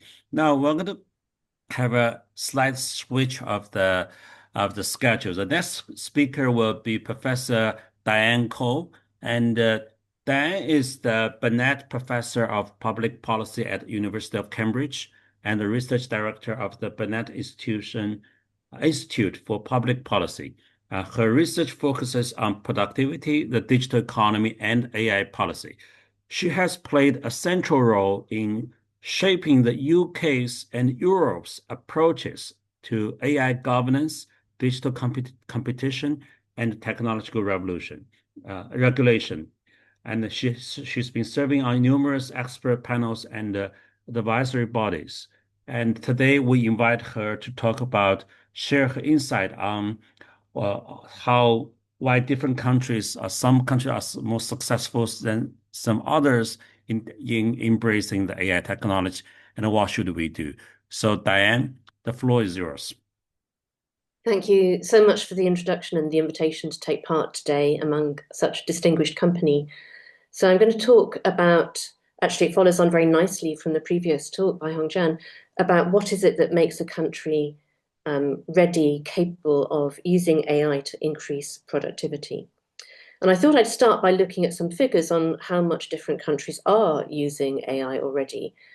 And the short answer is we don't really know. So here's one example from Microsoft research showing that there's a positive correlation between GDP and AI use.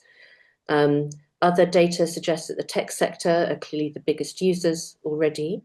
All of this is based on surveys that typically cover the extensive margin of use, so not how intensively are people using the technology within activities, but are they using it or not? And this is somewhat puzzling if you look at the United States, perhaps, that it doesn't seem to be as high in the user share as you might expect. Different data from Anthropic about the use of Claude suggests that the US is way ahead in its use. So for these kinds of surveys, there's clearly an issue about the sampling frame that's being used. And what is it being used for? Well, we don't know that either. Often AI is being bundled with standard services like Copilot with Microsoft. It's being embedded in devices, so people might not know that they're using it when they're responding to surveys. The chart at the bottom here is from the Stanford Annual AI Index report showing how many medical devices have been approved by the AI medical devices have been approved by the FDA. So that's increasing extremely rapidly. The other panel looks at different geographies, and it suggests much higher usage rates than the first chart that I showed you. So there's been a big increase between 2023 and 24, but the figures here, the 70%, the 80%, they're much higher than on the previous chart. And again, we don't know what organizations are using the AI to do. And so we're in a bit of a statistical fog, although more surveys are coming out all the time. I think the one thing we can say for sure is that usage is increasing. But what it's being used for matters a lot for the productivity impacts. And so just to step back, we often think about the models, or we think about gadgets like smartphones when we're thinking about the impacts of technology.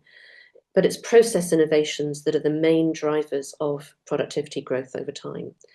This table comes from my recent book, and it just lists some of the major process changes over time through the 19th and 20th centuries that led to, across the economy, quite significant increases in productivity growth. And, so for example, the original digital spread led to production networks, the way that production was divided across supply chains, across geographies, an increasing specialization. So Adam Smith's division of labor and specialization being taken one step further by those kinds of technologies. So the question for me now is, what kinds of process innovation might AI enable, and what will the capabilities to enable that need to be? And so this is an illustration of the complementary investments that need to be made. And for people who know the Paul David article that this refers to about the spread of electrification, this will be very familiar. But the argument he made in this classic article was that it took 50 years for the productivity gains from electrification to be manifest throughout the economy. The picture on the left is a steam-powered cotton mill in the north of England, and these are built around large steam engines which have a shaft that goes through all the different floors of the mill and drives machines that are clustered around that central shaft. The ability to put an electric dynamo on each piece of equipment meant that the assembly line could be invented. The flow of production could then change to a more logical structure, enabling division of labor within the factory. But that required building new plants, and the image on the right is the original Ford plant. And you can see it's not very tall, it's very spread out. And alongside that, of course, there was other complementary investment needed in the economy. So the electricity grid itself, those networks, the reconfiguration of people's patterns of where they lived, because spread out plants were no longer in city centres, they were on city outskirts, so the housing and transportation structures changed. And then ultimately, the invention of consumer electronic devices that drove demand even further. So this was a long drawn out process, and the complementary investments needed to capture the benefits of electrification were large. And there's every reason to think that this is going to happen now. If we want to see process changes through the use of AI, it will require organizational change and infrastructure change. So what does make a country AI ready? As economists who do growth accounting, we often think about how does technology drive total factor productivity, the A in the equation, or how does it affect the inputs that are used? What we're talking about now is how does AI change the actual process of production, the production function itself. And so our focus needs to be directed towards what are those changes going on in organizations. We are doing a lot of work with organizations, qualitative as well as quantitative work, to try and understand how companies, businesses are now embedding the use of AI in their processes. And the answer in short is not much yet. How do we know what's going on? Well, we can look at the inputs for sure. We already heard about the energy constraint. That's going to be important. There's the labour input, which we might think about the skills needed. Analysis of the labour market focuses on what tasks are people doing, what expertise. We need to think more about how a task being rebundled and reconfigured. Data as an input.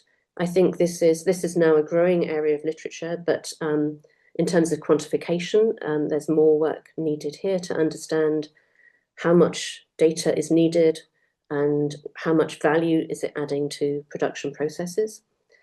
There's the question of quality change and technical advance. We just heard how rapidly the models themselves are advancing. So in trying to understand the potential uses at the intensive as well as extensive margin, we want to understand that. One area that I think will be very interesting to look at in terms of measuring what's going on is how are people using their time. As consumers, we now spend an awful lot of time online, looking at our screens, and looking at the activities that people are doing online is captured in time use surveys. There's much less information about how do people use their time at work. But if you're interested in how are organizations changing, how are tasks being rebundled and changed, then we need to start gathering data on how people are using their time at work. Not just what tools, but how much time are they saving through using AI tools and doing existing tasks, and how much is that changing the workflow end to end within the organization. And then finally, a bit of a tangent perhaps, but production boundary changes. If you go back to the original Gary Becker work on time in the economy, he had an aside in that paper that the movement of activities across the production boundary could substantially change your interpretation of measured productivity. If we think about women in many countries going into the paid workforce in the 1960s and 1970s, that will have had a substantial increase on measured productivity growth in the formal economy. Now, as we see activities moving out from the market into the household sector, equally, this is changing how we interpret measured productivity, and at least some part of the productivity slowdown in the statistics will be a reflection of changes from paid activities to unpaid or household sector activities. So that's how we might start to know better what is going on across different countries. We also should be thinking about infrastructure readiness, and that's if you like, the the platform of tangible and intangible assets on which different organizations, both public and private sector, can build their own activities. If you're thinking about the use of AI across the economy, there are lots of coordination challenges. In any technology, there's a question of setting standards, and there are plenty of examples where a standard set unleashes the scale of the market and enables rapid learning by doing, brings costs down, enhances diffusion. In some of the complementary assets for AI, there are large network effects, and so that too is a kind of coordination problem. There are, in particular, if we're going to the agentic AI economy, questions about intellectual property and legal liability, and also do agents need identities? So a digital public infrastructure has an identity layer, and countries like Estonia or like India, for example, that have that, are seeing rapid building of new businesses using that digital identity layer. But do the agents themselves need a formal identity? So how is that entire soft infrastructure framework going to work for agentic AI? And then there's the question of the data layer. There's a lot of data in economies that is untapped, but figuring out the terms of access, the credentials for access, how to structure and organize the data, how to enable privacy when different types of data are being linked together. A lot of very detailed questions in that. And I think there are not many economies that have got very far in thinking about the institutional frameworks for both the identity layer and the data layer. But the private returns and the productivity of using AI will depend very much on economies assembling this whole digital public infrastructure, the whole stack. And so a big challenge there for many countries. One way to think about this is through a public value framework, which I have used in different roles in the past, where often if you're thinking about an investment project, you're in the left-hand column here, you're in the direct column. This is the cost-benefit analysis column. And you can think about benefits to individual citizens or to public and private sector organizations. And there we are thinking about immediate efficiency and cost efficiency gains and cost savings. And then you can go on to thinking about what are the spillovers and the coordination or network effects that you can capture. And then you can go on to think about what are the longer term dynamics of the kind that I know Brian has been very focused on in his work. The text on this slide is from the UK Treasury, and it's an evaluation retrospectively of the creation of the one login for UK citizens to government services, and seeing how that fits onto this public value framework. And so this is you can see that the way that they thought about it was very much focused in the cost-benefit side, the immediate efficiencies, and much less in the dynamic and market-shaping aspects of this. But you can see that this framework provides a way of thinking about what is the infrastructure need and where are the gaps in public infrastructure to enable the productivity gains to be built on top of that. So the question about national capability or readiness for AI comes down for me to enabling these process changes. What is our markets dynamic? Is there enforcement of competition policy so that startups can get into the relevant markets and so that new business models can become viable? We know that there'll be labor reallocation that goes on. In past technological revolutions in recent times, governments have not done a great job at helping people make that transition. And so thinking not only about skills and long-term provision of skills, but also enabling transition for individuals is part of the institutional, the social process, if you like, of using AI, because without that, we're likely to see quite a lot of resistance within organizations to change. Why would you encourage, enable adoption of a technology that might put you out of a job? There's this question of what Joe Stiglitz and Andrew Greenwald have called a learning economy. Where are the feedback loops? Are the policy institutions such that lessons can be learned relatively rapidly in an agile way and fed back to adjustments in policy if necessary? Mechanisms of accountability. And so this goes to the point about liability. We have had a very large scandal in the UK of the Horizon post office scandal, where many people who ran post offices were falsely accused of fraud. Some were imprisoned, and many had their careers and lives ruined by it. And the computer system was wrong. It was making errors. We can't, if we want to see AI spread and its use be enabled in automatic and agentic ways, there are going to need to be mechanisms of accountability, liability, and redress. And that, I think, is a big institutional challenge. Supply chain bottlenecks, and I won't belabor that because those issues are very well known, but everything from chips at one end to skills at the other end. And then finally, this question of organizational change. So here are the people working on an old-fashioned assembly line, and we're obviously having people work in very different ways now. And to my mind, organizational change is going to be one of the slowest things to limit the diffusion of AI throughout the economy. Just one final slide, and I think AI requires economic analysis to take some steps forward as well. In the labour market analysis, we've been very focused on task-based models, and that's a great perspective, but I think going beyond that to understanding the way that processes change in that end-to-end way will become important. We're doing a lot of work that's on this border between classic industrial organization and management studies, organizational studies. One hypothesis about the impact of AI on organizations is that it will enable the capture of contextual tacit knowledge, which might reverse the decentralization in organizations we've seen in the past 30 or 40 years, and a return of hierarchy.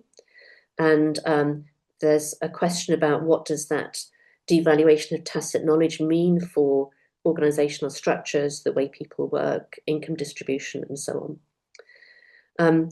Integrating the microanalysis of organizations with the analysis of industrial sectors or markets or ecosystems or regions, however you want to frame it, but that mid-level between micro, what happens in firms, and the macro level, both of which I think are better analysed at the moment.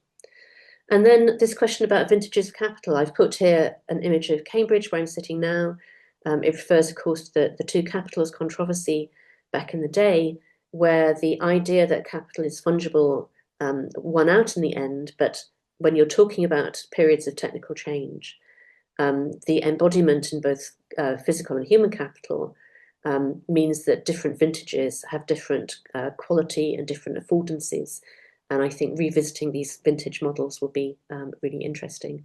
And then finally, using AI in economic research itself, which I think is now starting to happen very quickly, but it offers us a fantastic new tool for economic analysis. So that's a whistle-stop tour through a few thoughts about what makes countries ready and able to use AI to improve productivity and living standards, which is what ultimately we all care about. So thank you so much.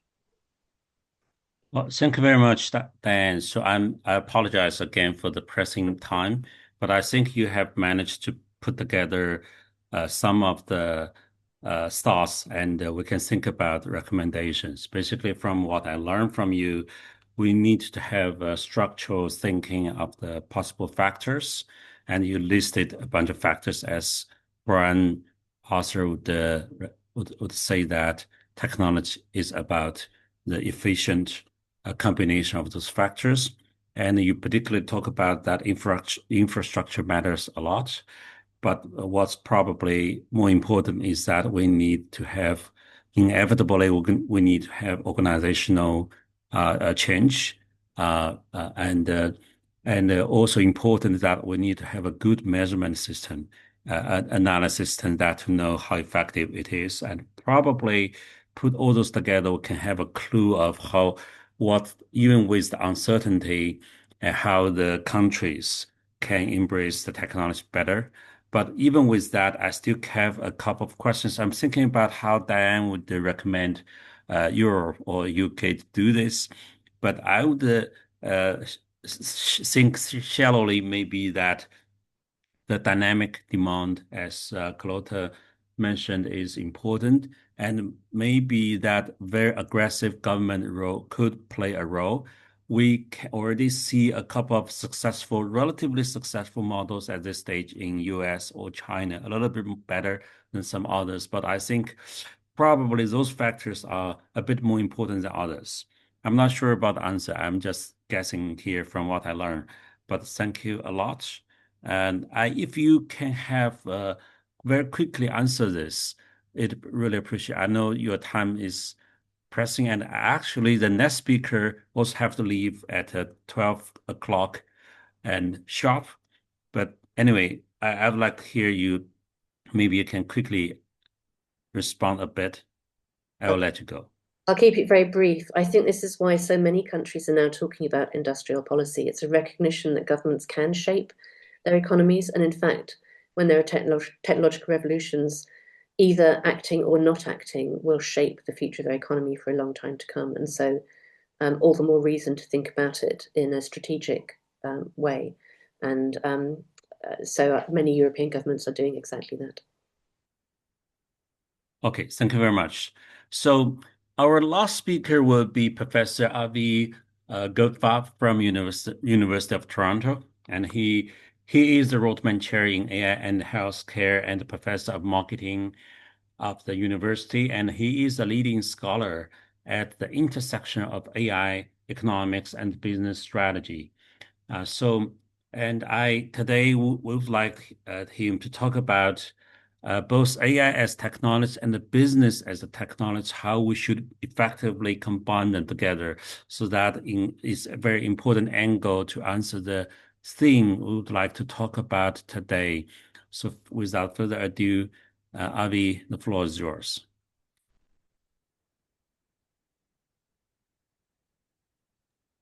Thanks so much. It's a pleasure to be speaking after all those really interesting talks. Though you'll hear some similar themes to what has already taken place, and a couple new ideas in terms of thinking about competition. So, when we think about technological change, one framework that we use in economics is to try to identify which particular, like for that technology, what's gotten better, faster, and cheaper. And so there's work by Nordhaus and Bresnahan that talk about computing. And as computers got better, they assert the major change in the world was in terms of the cost of arithmetic. Your ability to add and subtract got better and better and better, to the point where today we use computers for problems that you never would have thought of as addition or subtraction questions. So the early applications of machine computing, of machine arithmetic, were for good old-fashioned arithmetic problems in terms of calculating the trajectory of flight and in terms of counting. But as that machine arithmetic got cheaper, we started to use it for music and mail and pictures and all sorts of other things that we never used to think of as arithmetic problems. With the rise of the internet, Hal Varian and Carl Shapiro pointed out in their book, The Information Rules, that the internet enables cheap search and cheap transportation of information. Catherine Tucker and I, in a JEL, Journal of Economic Literature, also pointed out that it ended up reducing the cost of copying information, of tracking information, and of verifying information. And so that name, Information Rules, was this, the rules of the information age, but also that information is in charge. That was sort of the double entendre in the book title. But it is, it points out that certain things got cheaper, and that is under the hood what's transforming the economy. Today we're talking about artificial intelligence, and my co-authors and I, Jay Joshua and I, said, under the hood, what's been going on in artificial intelligence for the past 20 years, most noticeably since 2012, has been advances in computational statistics, in the ability to fill in missing information. And so we frame that as a drop in the cost of statistical prediction. And that's the theme of our initial book, Prediction Machines, and more recently of power and prediction. That intuition that AI is doing prediction is useful for understanding the first wave of what happened with AI in business applications, as in perhaps the first large-scale business applications were in banking and insurance. For example, if you're a lender, you want to know if somebody's going to pay back their loan. And increasingly, lenders have been using machine learning tools. They've been using AI to predict whether someone's going to pay back the loan. But just like with arithmetic, as machine prediction got cheaper, we realized there's a bunch of things that we never thought of as prediction problems that can be solved with cheap machine prediction, like language translation, diagnosis, writing, drawing, and coding. Never really thought of machines that write, draw, and code or we never thought of the human actions of writing and drawing as prediction tasks, but that's what they are. You're filling in missing information. If you ask for an astronaut on a horse in the style of Andy Warhol, you get an astronaut on a horse in the style of Andy Warhol. How do you get that? It's not a search engine. It's instead using data, because it's computational stats, it's statistical prediction. It's using data on astronauts, data on images of people on horses, images of data on the style of Andy Warhol to predict what you're looking for when you ask for an astronaut on a horse in the style of Andy Warhol. Now, if a machine instead is trained on data from what's going on in our scientific journals, then in principle, that prediction task can lead to, that underlying prediction technology can lead to a real scientific transformation. So Dario Amodei has this fantastic essay called Machines of Love and Grace. Amodei is the CEO of Anthropic, and in his essay, he provides an optimistic scenario of what AI could do. And fundamental to that optimistic scenario is we all now have access to the entire scientific literature. As in, we have access, he frames it as a country of geniuses in a data center. We have PhD level and beyond intelligence, knowledge, that in response to a query, we can get, or at least will soon be able to get, a thoughtful response. As in, we have a query and it fills in the missing information of that response.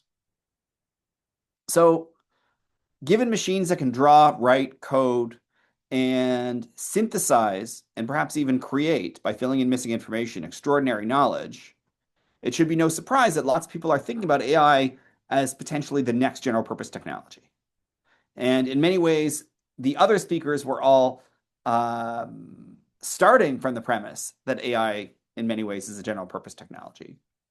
What distinguishes general purpose technologies from other technologies is that, yes, they are useful, like other technologies. Yes, they are used in lots of different industries, like other technologies. In addition, there is a positive feedback loop between the producing and using industries. And so what distinguishes a general purpose technology from another technology is the producing industry. In the case of, say, computing, the semiconductor industry,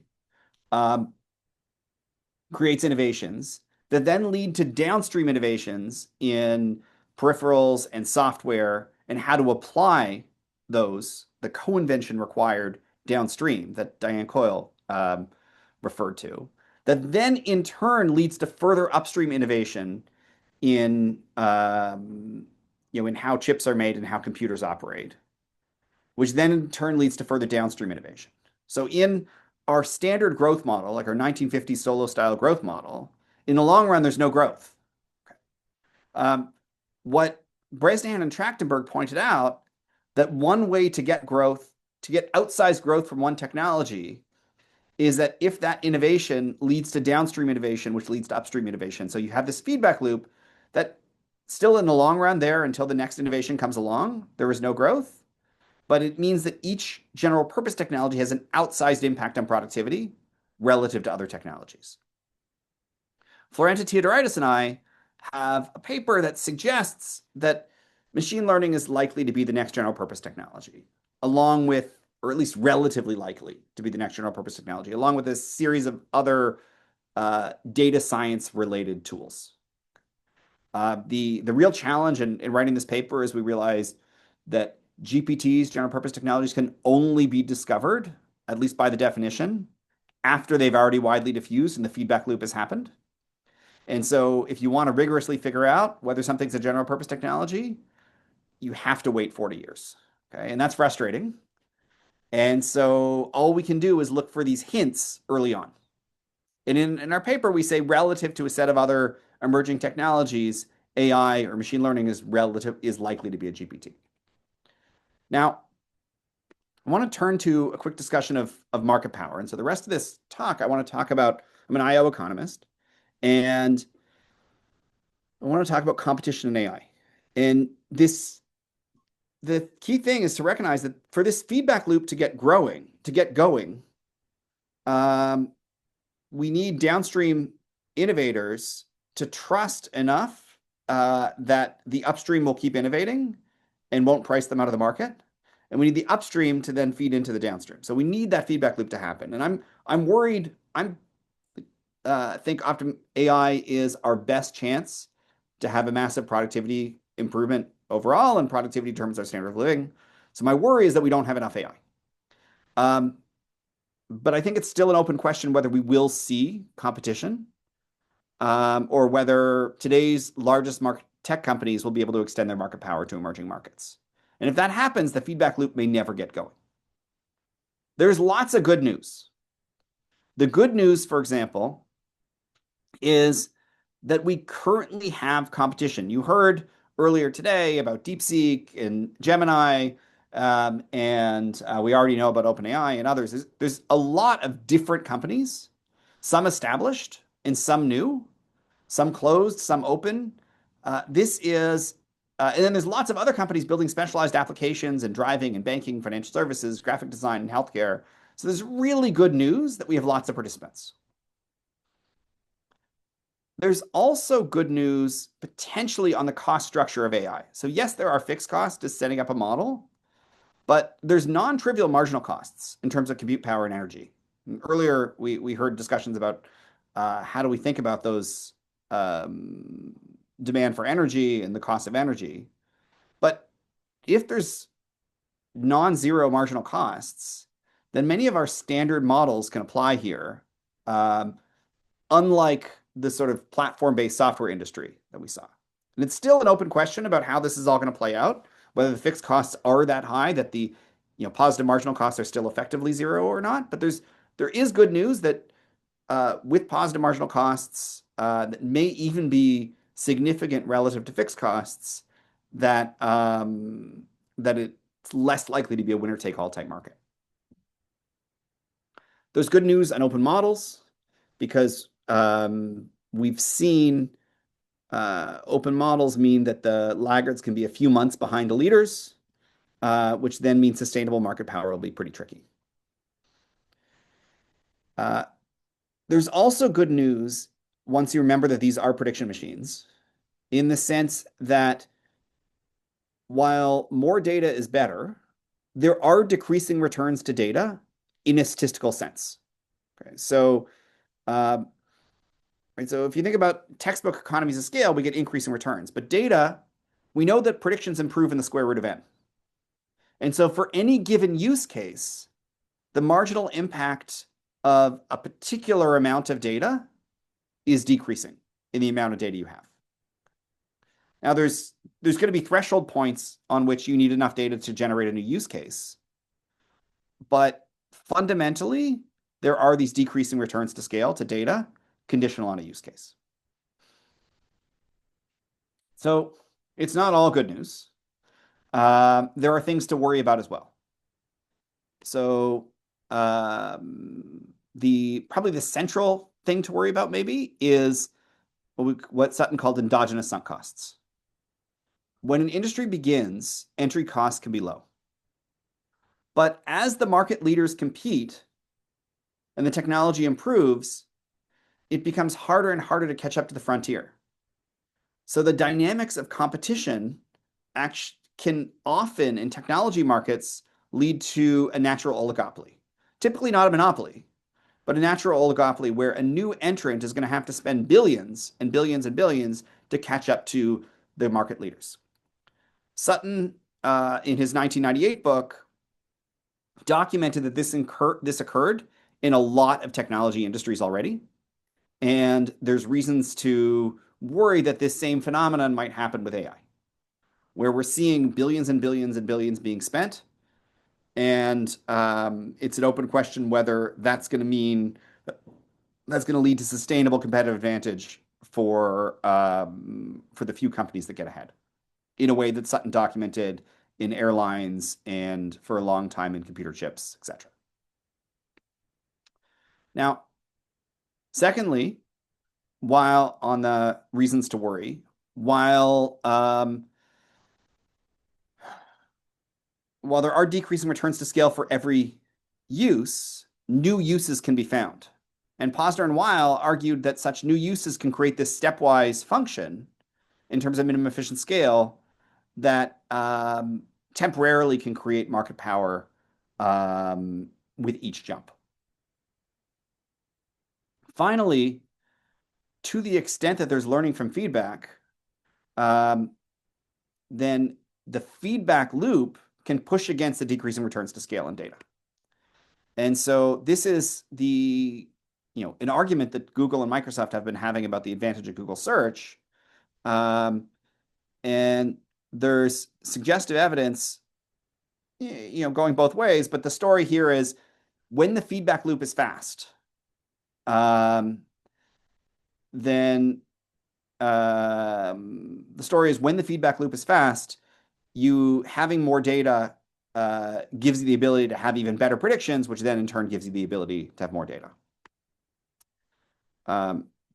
Two more things to worry about. Another thing to worry about is regulatory pushes to monopolization. So if the regulatory environment is focused on other harms and not competitive harms, then we know from theory and a number of research in other contexts that small administrative costs can deter entry, and regulation that restricts who can enter and how they enter and places a burden on new firms can lead to a force to market power. And there's plenty of evidence, for example, that GDPR and privacy helped the dominant players do even better, at least in Europe.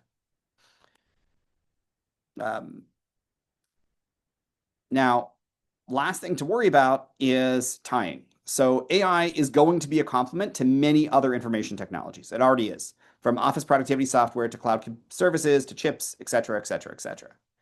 And so if the AI is tied to other services with a dominant company, for example, the companies that own the interface between the user and the AI, this could both reduce adoption and increase industry rents. And all this, of course, depends on an endogenous regulatory environment. And our newest NBER AI book is coming out soon, The Economics of AI, Political Economy, that emphasizes the importance of the endogeneity and the importance of the regulatory environment, understanding the competitive future and also just the future of AI writ large. So AI might be the next general purpose technology. It's not making decisions yet, but that can be blurred. But under the hood, it's prediction technology. There's good news on competition, open source, and diseconomies of scale and data. But there are things to worry about with respect to other ways that data can enable market power in terms of AI regulation and in time. Thanks so much. We've got time for a question or two. Well, thank you very much, Avi, and I apologize for leaving you to the end. And so I also would like to point out that besides your popular books, and also I love your summary, the digital economics you wrote in Journal of Economic Literature when I was in the company as a strategy officer. Actually, I read it very carefully, and I think it gave me a lot of motivation practically. So I recommend everybody to read it. Now, coming back to what you said, I think that a couple of things. One thing is that you do point out that the general purpose technology actually it can only be discovered, seems to be, and that seems a little bit like what Brian has suggested. But then, what our companies are doing in that strategy, I mean, it cannot be like that. So, how can you, plan this even better? That's a question imposed to Brian also. Now, another thing is that I think you gave a lot of good suggestions. If we think about a country, a healthy ecosystem, many good measures. You talk about good news, bad news. Essentially, from what I learned, we would like to see many participants. We need to have a good cost structure. We need to have a good government role, but that is tricky because government have to balance between encouraging or limiting. Now, because that's going to impact of the industry, and so all those things matters. So from that point of view, it's not clear how do you think about the government's role right now. Anyway, so those are a couple of things. One, if you think business is the technology, or economy is a technology to embrace AI. What is this technology can only be discovered, or we can do better than that? The second is, how do you recommend on the government role? So I do think business is a technology, and a lot of that co-invention that I described at the beginning occurs in businesses. So we're going to need to figure out new ways to sort of organize the factory floor in modern business to accommodate AI. And that's a theme that you've heard, all morning or all evening in your case. Now, government role, I think there's a role for vigorous antitrust. I think there's a role for making sure we have very clear rules of the game. And maybe the best way to say this is, I think the governments need to go in eyes wide open in recognizing trade-offs between certain kinds of regulation, for example, around privacy and competition. My role as the economist, I can tell you that there are trade-offs, and then it's the political class's goal to figure out how do we weigh those trade-offs. But I'm very comfortable saying there are trade-offs between sort of consumer protection and other types of regulation and competition in the context of AI. Let me add a particular question, maybe to all. NVIDIA is a very big company. If we think about judging by the market cap compared to the GDP, it's the third largest economy in the world. Is it too big or it's not? It's competitive because it's growing like 50% every year. What do you think, Avi? If we're talking about government. I think that's a big open question, and it's something that needs rigorous study. And I don't know the answer. Right. I don't know either. So I'm trying to squeeze the answer. Anyway, so I think I will. I'm apologize for I'm bad in managing the time, but I really love everybody's talk. So I think I hate to cut short of everybody's talk. So I think if people have to leave, I understand, unfortunately. But then for the rest of us, let's chat a bit more and open for questions. But let me propose just one observation. If we think about what I think Carlota just mentioned in the beginning, then also I think Hongjian mentioned exciting but a bit scary agentic economy. I'm not sure that agentic economy is consistent with Carlota's vision, and how should we get to that? Anyway, so that's just one observation. I also asked some questions earlier already to Carlota and other speakers, and it's open to open the floor for the more questions for anybody who's interested. Carlota, do you want to answer a bit in some of the questions asked earlier? Yes, I would very much like to. Actually, this has been fascinating because it just proves how complex this topic is. I mean, you can take it from any side, and it's a whole can of worms, you know, whatever you do with it. So, I mean, going from the bus that we don't know where it's going all the way to Diane Coyle's changes in things, or is it Abby Goldfarb's this whole range of possibilities of studies. So I'm going to try to do it from my point of view, which is that I actually go above the actual technology and try to see how society confronts this whole set of changes. So first of all, you asked whether AI is a revolution. That's similar to Abby's question about whether it's a general purpose technology and so on. The thing is that from the way I have looked at history, a technological revolution is a whole range of interconnected and interdependent technologies. And what this has been, I think, what's his name? Hongjiang. Sorry, difficult. I guess we are difficult also for the Chinese. We have gone from just the transistors and the microprocessor, and then we have computers, and then we had internet, and then we had, we've been going from one to another revolutionary technologies, and they're all one after the other. They build on what the previous one did and transform it somehow. So I believe that we are really still shaping the information revolution, and it is still harming society because it's still dividing, it's still making the rich richer and the poor not necessarily coming out of the hole. So we have a very big social problem as a response to this enormous potential that we have with the technology. We have not been able to shape it. So you asked about the middle class. The idea is that lots of middle class people are going to lose their jobs and that we're going to be in trouble. The middle class in the first revolution was the bourgeoisie, was the capitalists. That's the middle class. Then we come to the second revolution, and the middle class was the educated people in between, where the bourgeoisie or the upper class together with the aristocrats.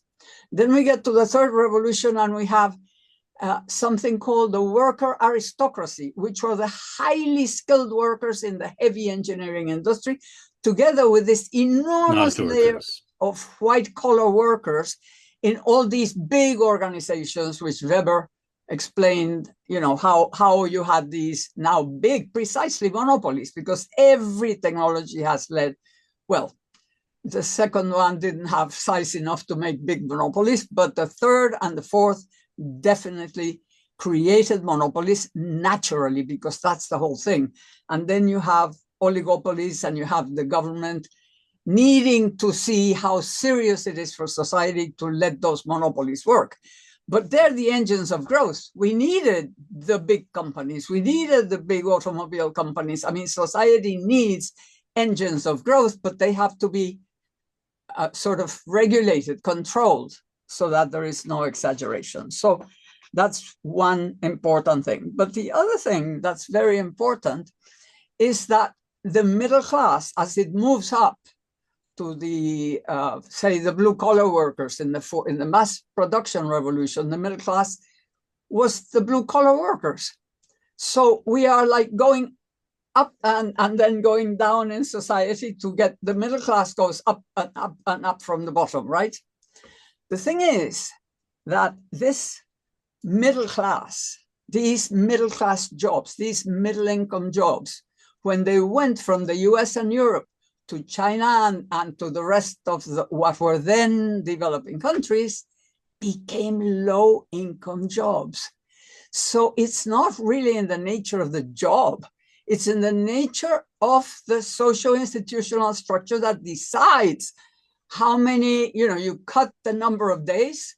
So if you have less hours, so you can have more people, you cut the day, the working day, the working week, the working year have all been cut with each revolution, precisely because high productivity reduces the amount of work needed for each thing, so you can spread the work and you can open the leisure time, etc., for people. So these are all social-political decisions. They're not about technology. It's not the technology that decides who is middle class. It's society that decides who's going to be middle class. And of course, that means that you have income that makes you middle class because you're comfortable. What is defined as middle class at the time and what's defined as the good life at the time. Now the good life could be completely different from the super consumerist thing that we had in the mass production world. Then you asked another question about Europe. What should Europe do? Well, I sort of mentioned what AI could generally do for the world, but particularly for Europe. Europe happens to be in the world the top in terms of welfare state. They have the best, the most complete welfare state compared to America, way beyond if we take the most advanced countries in Europe.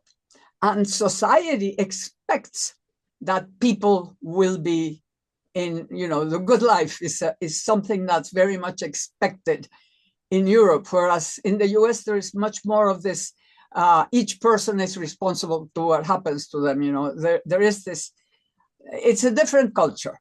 So what I believe is that Europe, and I have proposed it in a paper, not just about information, not just about AI, but about information technology in general, is that Europe could be the European way of life model that could become an export industry at the same time as the welfare state model. I'm sure China will also develop its own, and there'll be maybe competition between the two. But I think that possibility is open and Europe is not taking it. The whole thing, education, longevity, health, all those things can be right now improved with information, with artificial intelligence, and they could become a different thing. We could have and I think Europe can definitely, rather than try to compete, making the AI things like obviously the US and China, to become the leader in the use, in the social use especially. And you asked another question, which I'm not sure I remember what you meant. You asked about the government role, perhaps, in this thing. There are two things that governments do. One is they give, well, there are many things that governments do, but I mean, there are two very important ones. One is that every time we get to this point of chaos, when political parties are dividing, when there is this just not understanding, when people are angry because generally whatever was the middle class in that particular previous revolution is losing out. And lots of people lose their jobs, lose their skills. That's what creative destruction is.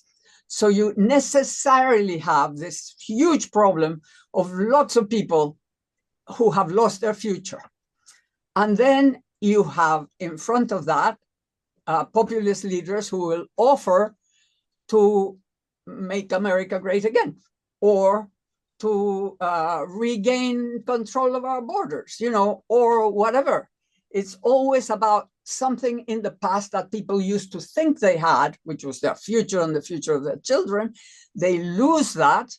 And what the government can do, as FDR did in the US and as the whole of Europe did after the war, is to actually pick up those losers, actually create an affordable new life and precisely create this new middle class. Because this thing that I was saying, that every golden age is about progress, growth, and justice, increasing progress, increasing justice, increasing growth. And of course, with this demand coming along, that is what happens with every revolution. And the information revolution has not been shaped yet. We are in that horrible moment, like the 1930s, And now, where people are so desperate, so frustrated, so hurt, so resentful, that they will vote for any madman as long as they offer, I will take revenge for you. I'm going to hate the enemies. It was the Jews in the 30s. It's now the migrants and Muslims, whoever everybody decides it generally, as long it's the different from us. So nationalism grows in these times because there is a fertile terrain for it. So artificial intelligence is a powerful tool to confront that. And what I think is that we need to start thinking about how to use artificial intelligence and the whole of the information revolution to create better conditions that will overcome the current populist need, practically, because people are so frustrated. Inequality has reached unbearable levels. The rich are becoming so rich. I mean, somebody can ask for $1 trillion salary, and somebody else, and all the CEOs of companies, they're earning millions of dollars, 100 times what their average employee earns. I mean, this level of inequality is unbearable. So, of course, I'm not saying that AI is going to solve inequality. It's precisely if you can do all the things that have to be done around. But I guess that's enough time for myself. There's only 15 minutes left for everybody else. So, but you asked me 4 questions. I tried to answer them all. That's great. I really appreciate it. So we've been dominating the time, so I'd like to probably open up the floor for anybody who wants to comment or ask questions. Anybody?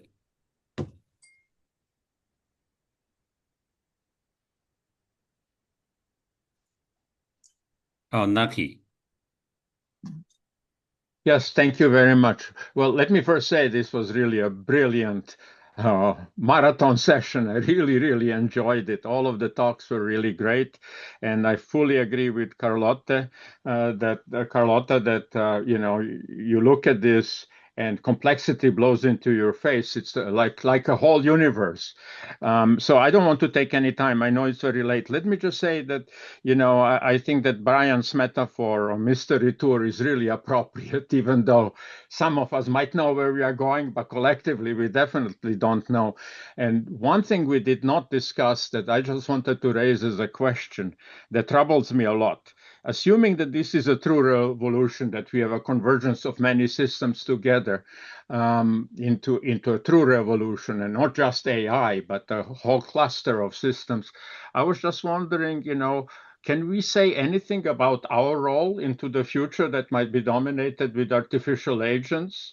You know, let me just say, you know, if you look at the wars like Ukraine, it is the drones and the systems infrastructure around it that decides who lives and who dies.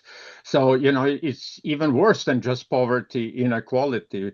It is the fact that the systems are taking over our life in some ways, but also one can turn the question around. So I will stop here.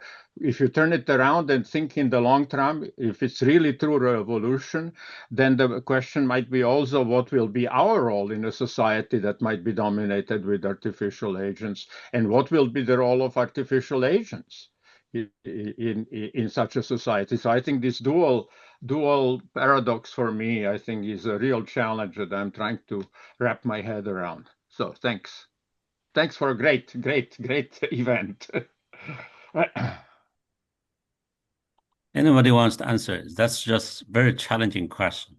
You really don't want to lag behind, as many already talked about. Coloto just emphasized, but then there's so many horrible things happening, or make us worried. Anybody else? Brian is. I'm happy to say Yes, something. Brian.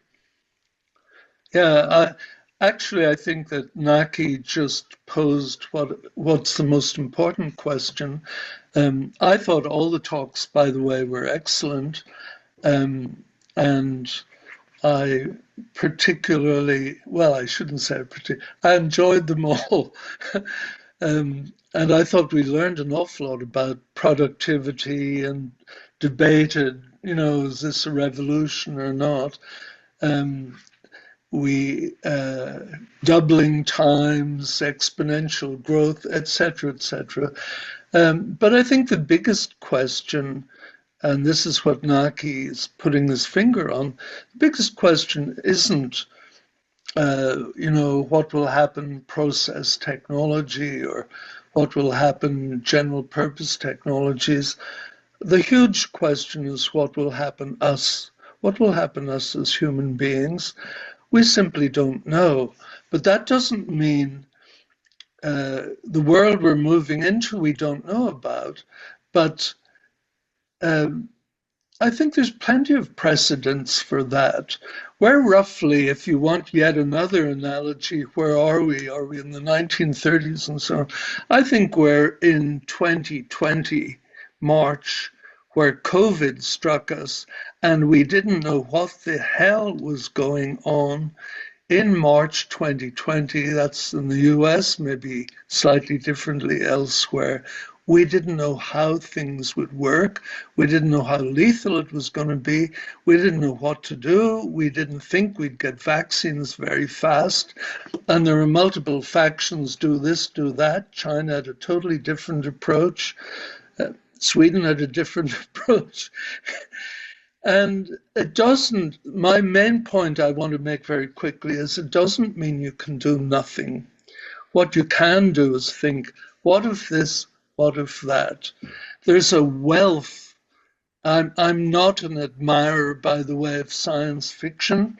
I was once asked at YASA, did I read much science fiction? And I said, yes, I do. I read a huge amount. It's called economic theory. And sorry to be cynical here, but at any rate, yes, there are people who've thought about what about this, what about that. And I think that small numbers of people, people like the ones who are gathered here, people like the Lohan Academy, people who think ahead, government people, philosophers, it behooves us to think, what would this world be like? What if that happened, etc. That way we're not just going blindly into something. For yet another analogy, we're driving at night with the headlamps on and you can only see 200 meters and then there's a corner. But it doesn't mean you can't drive. It means you just have to keep your eyes skinned. You really need to know what's happening. And it's good to have a vague map in your head. That's why systems of thought like Carlota's and like several other we heard today are extremely useful. We don't know what's going to happen, but we can expect this or maybe that. That way we're prepared. And so it's not that we're walking blindly or sleepwalking totally. We don't know what's going to happen, but at least we can think hard. What of this, what of that, and make preparations. Anybody else? Well, I think we are, if not, then we're quite over time, but I think it's really a marathon, but I think it's exciting and I am grateful for that and congratulate everybody who still stay. And I think my colleague reminded me earlier that we should take a photo. Let's do that.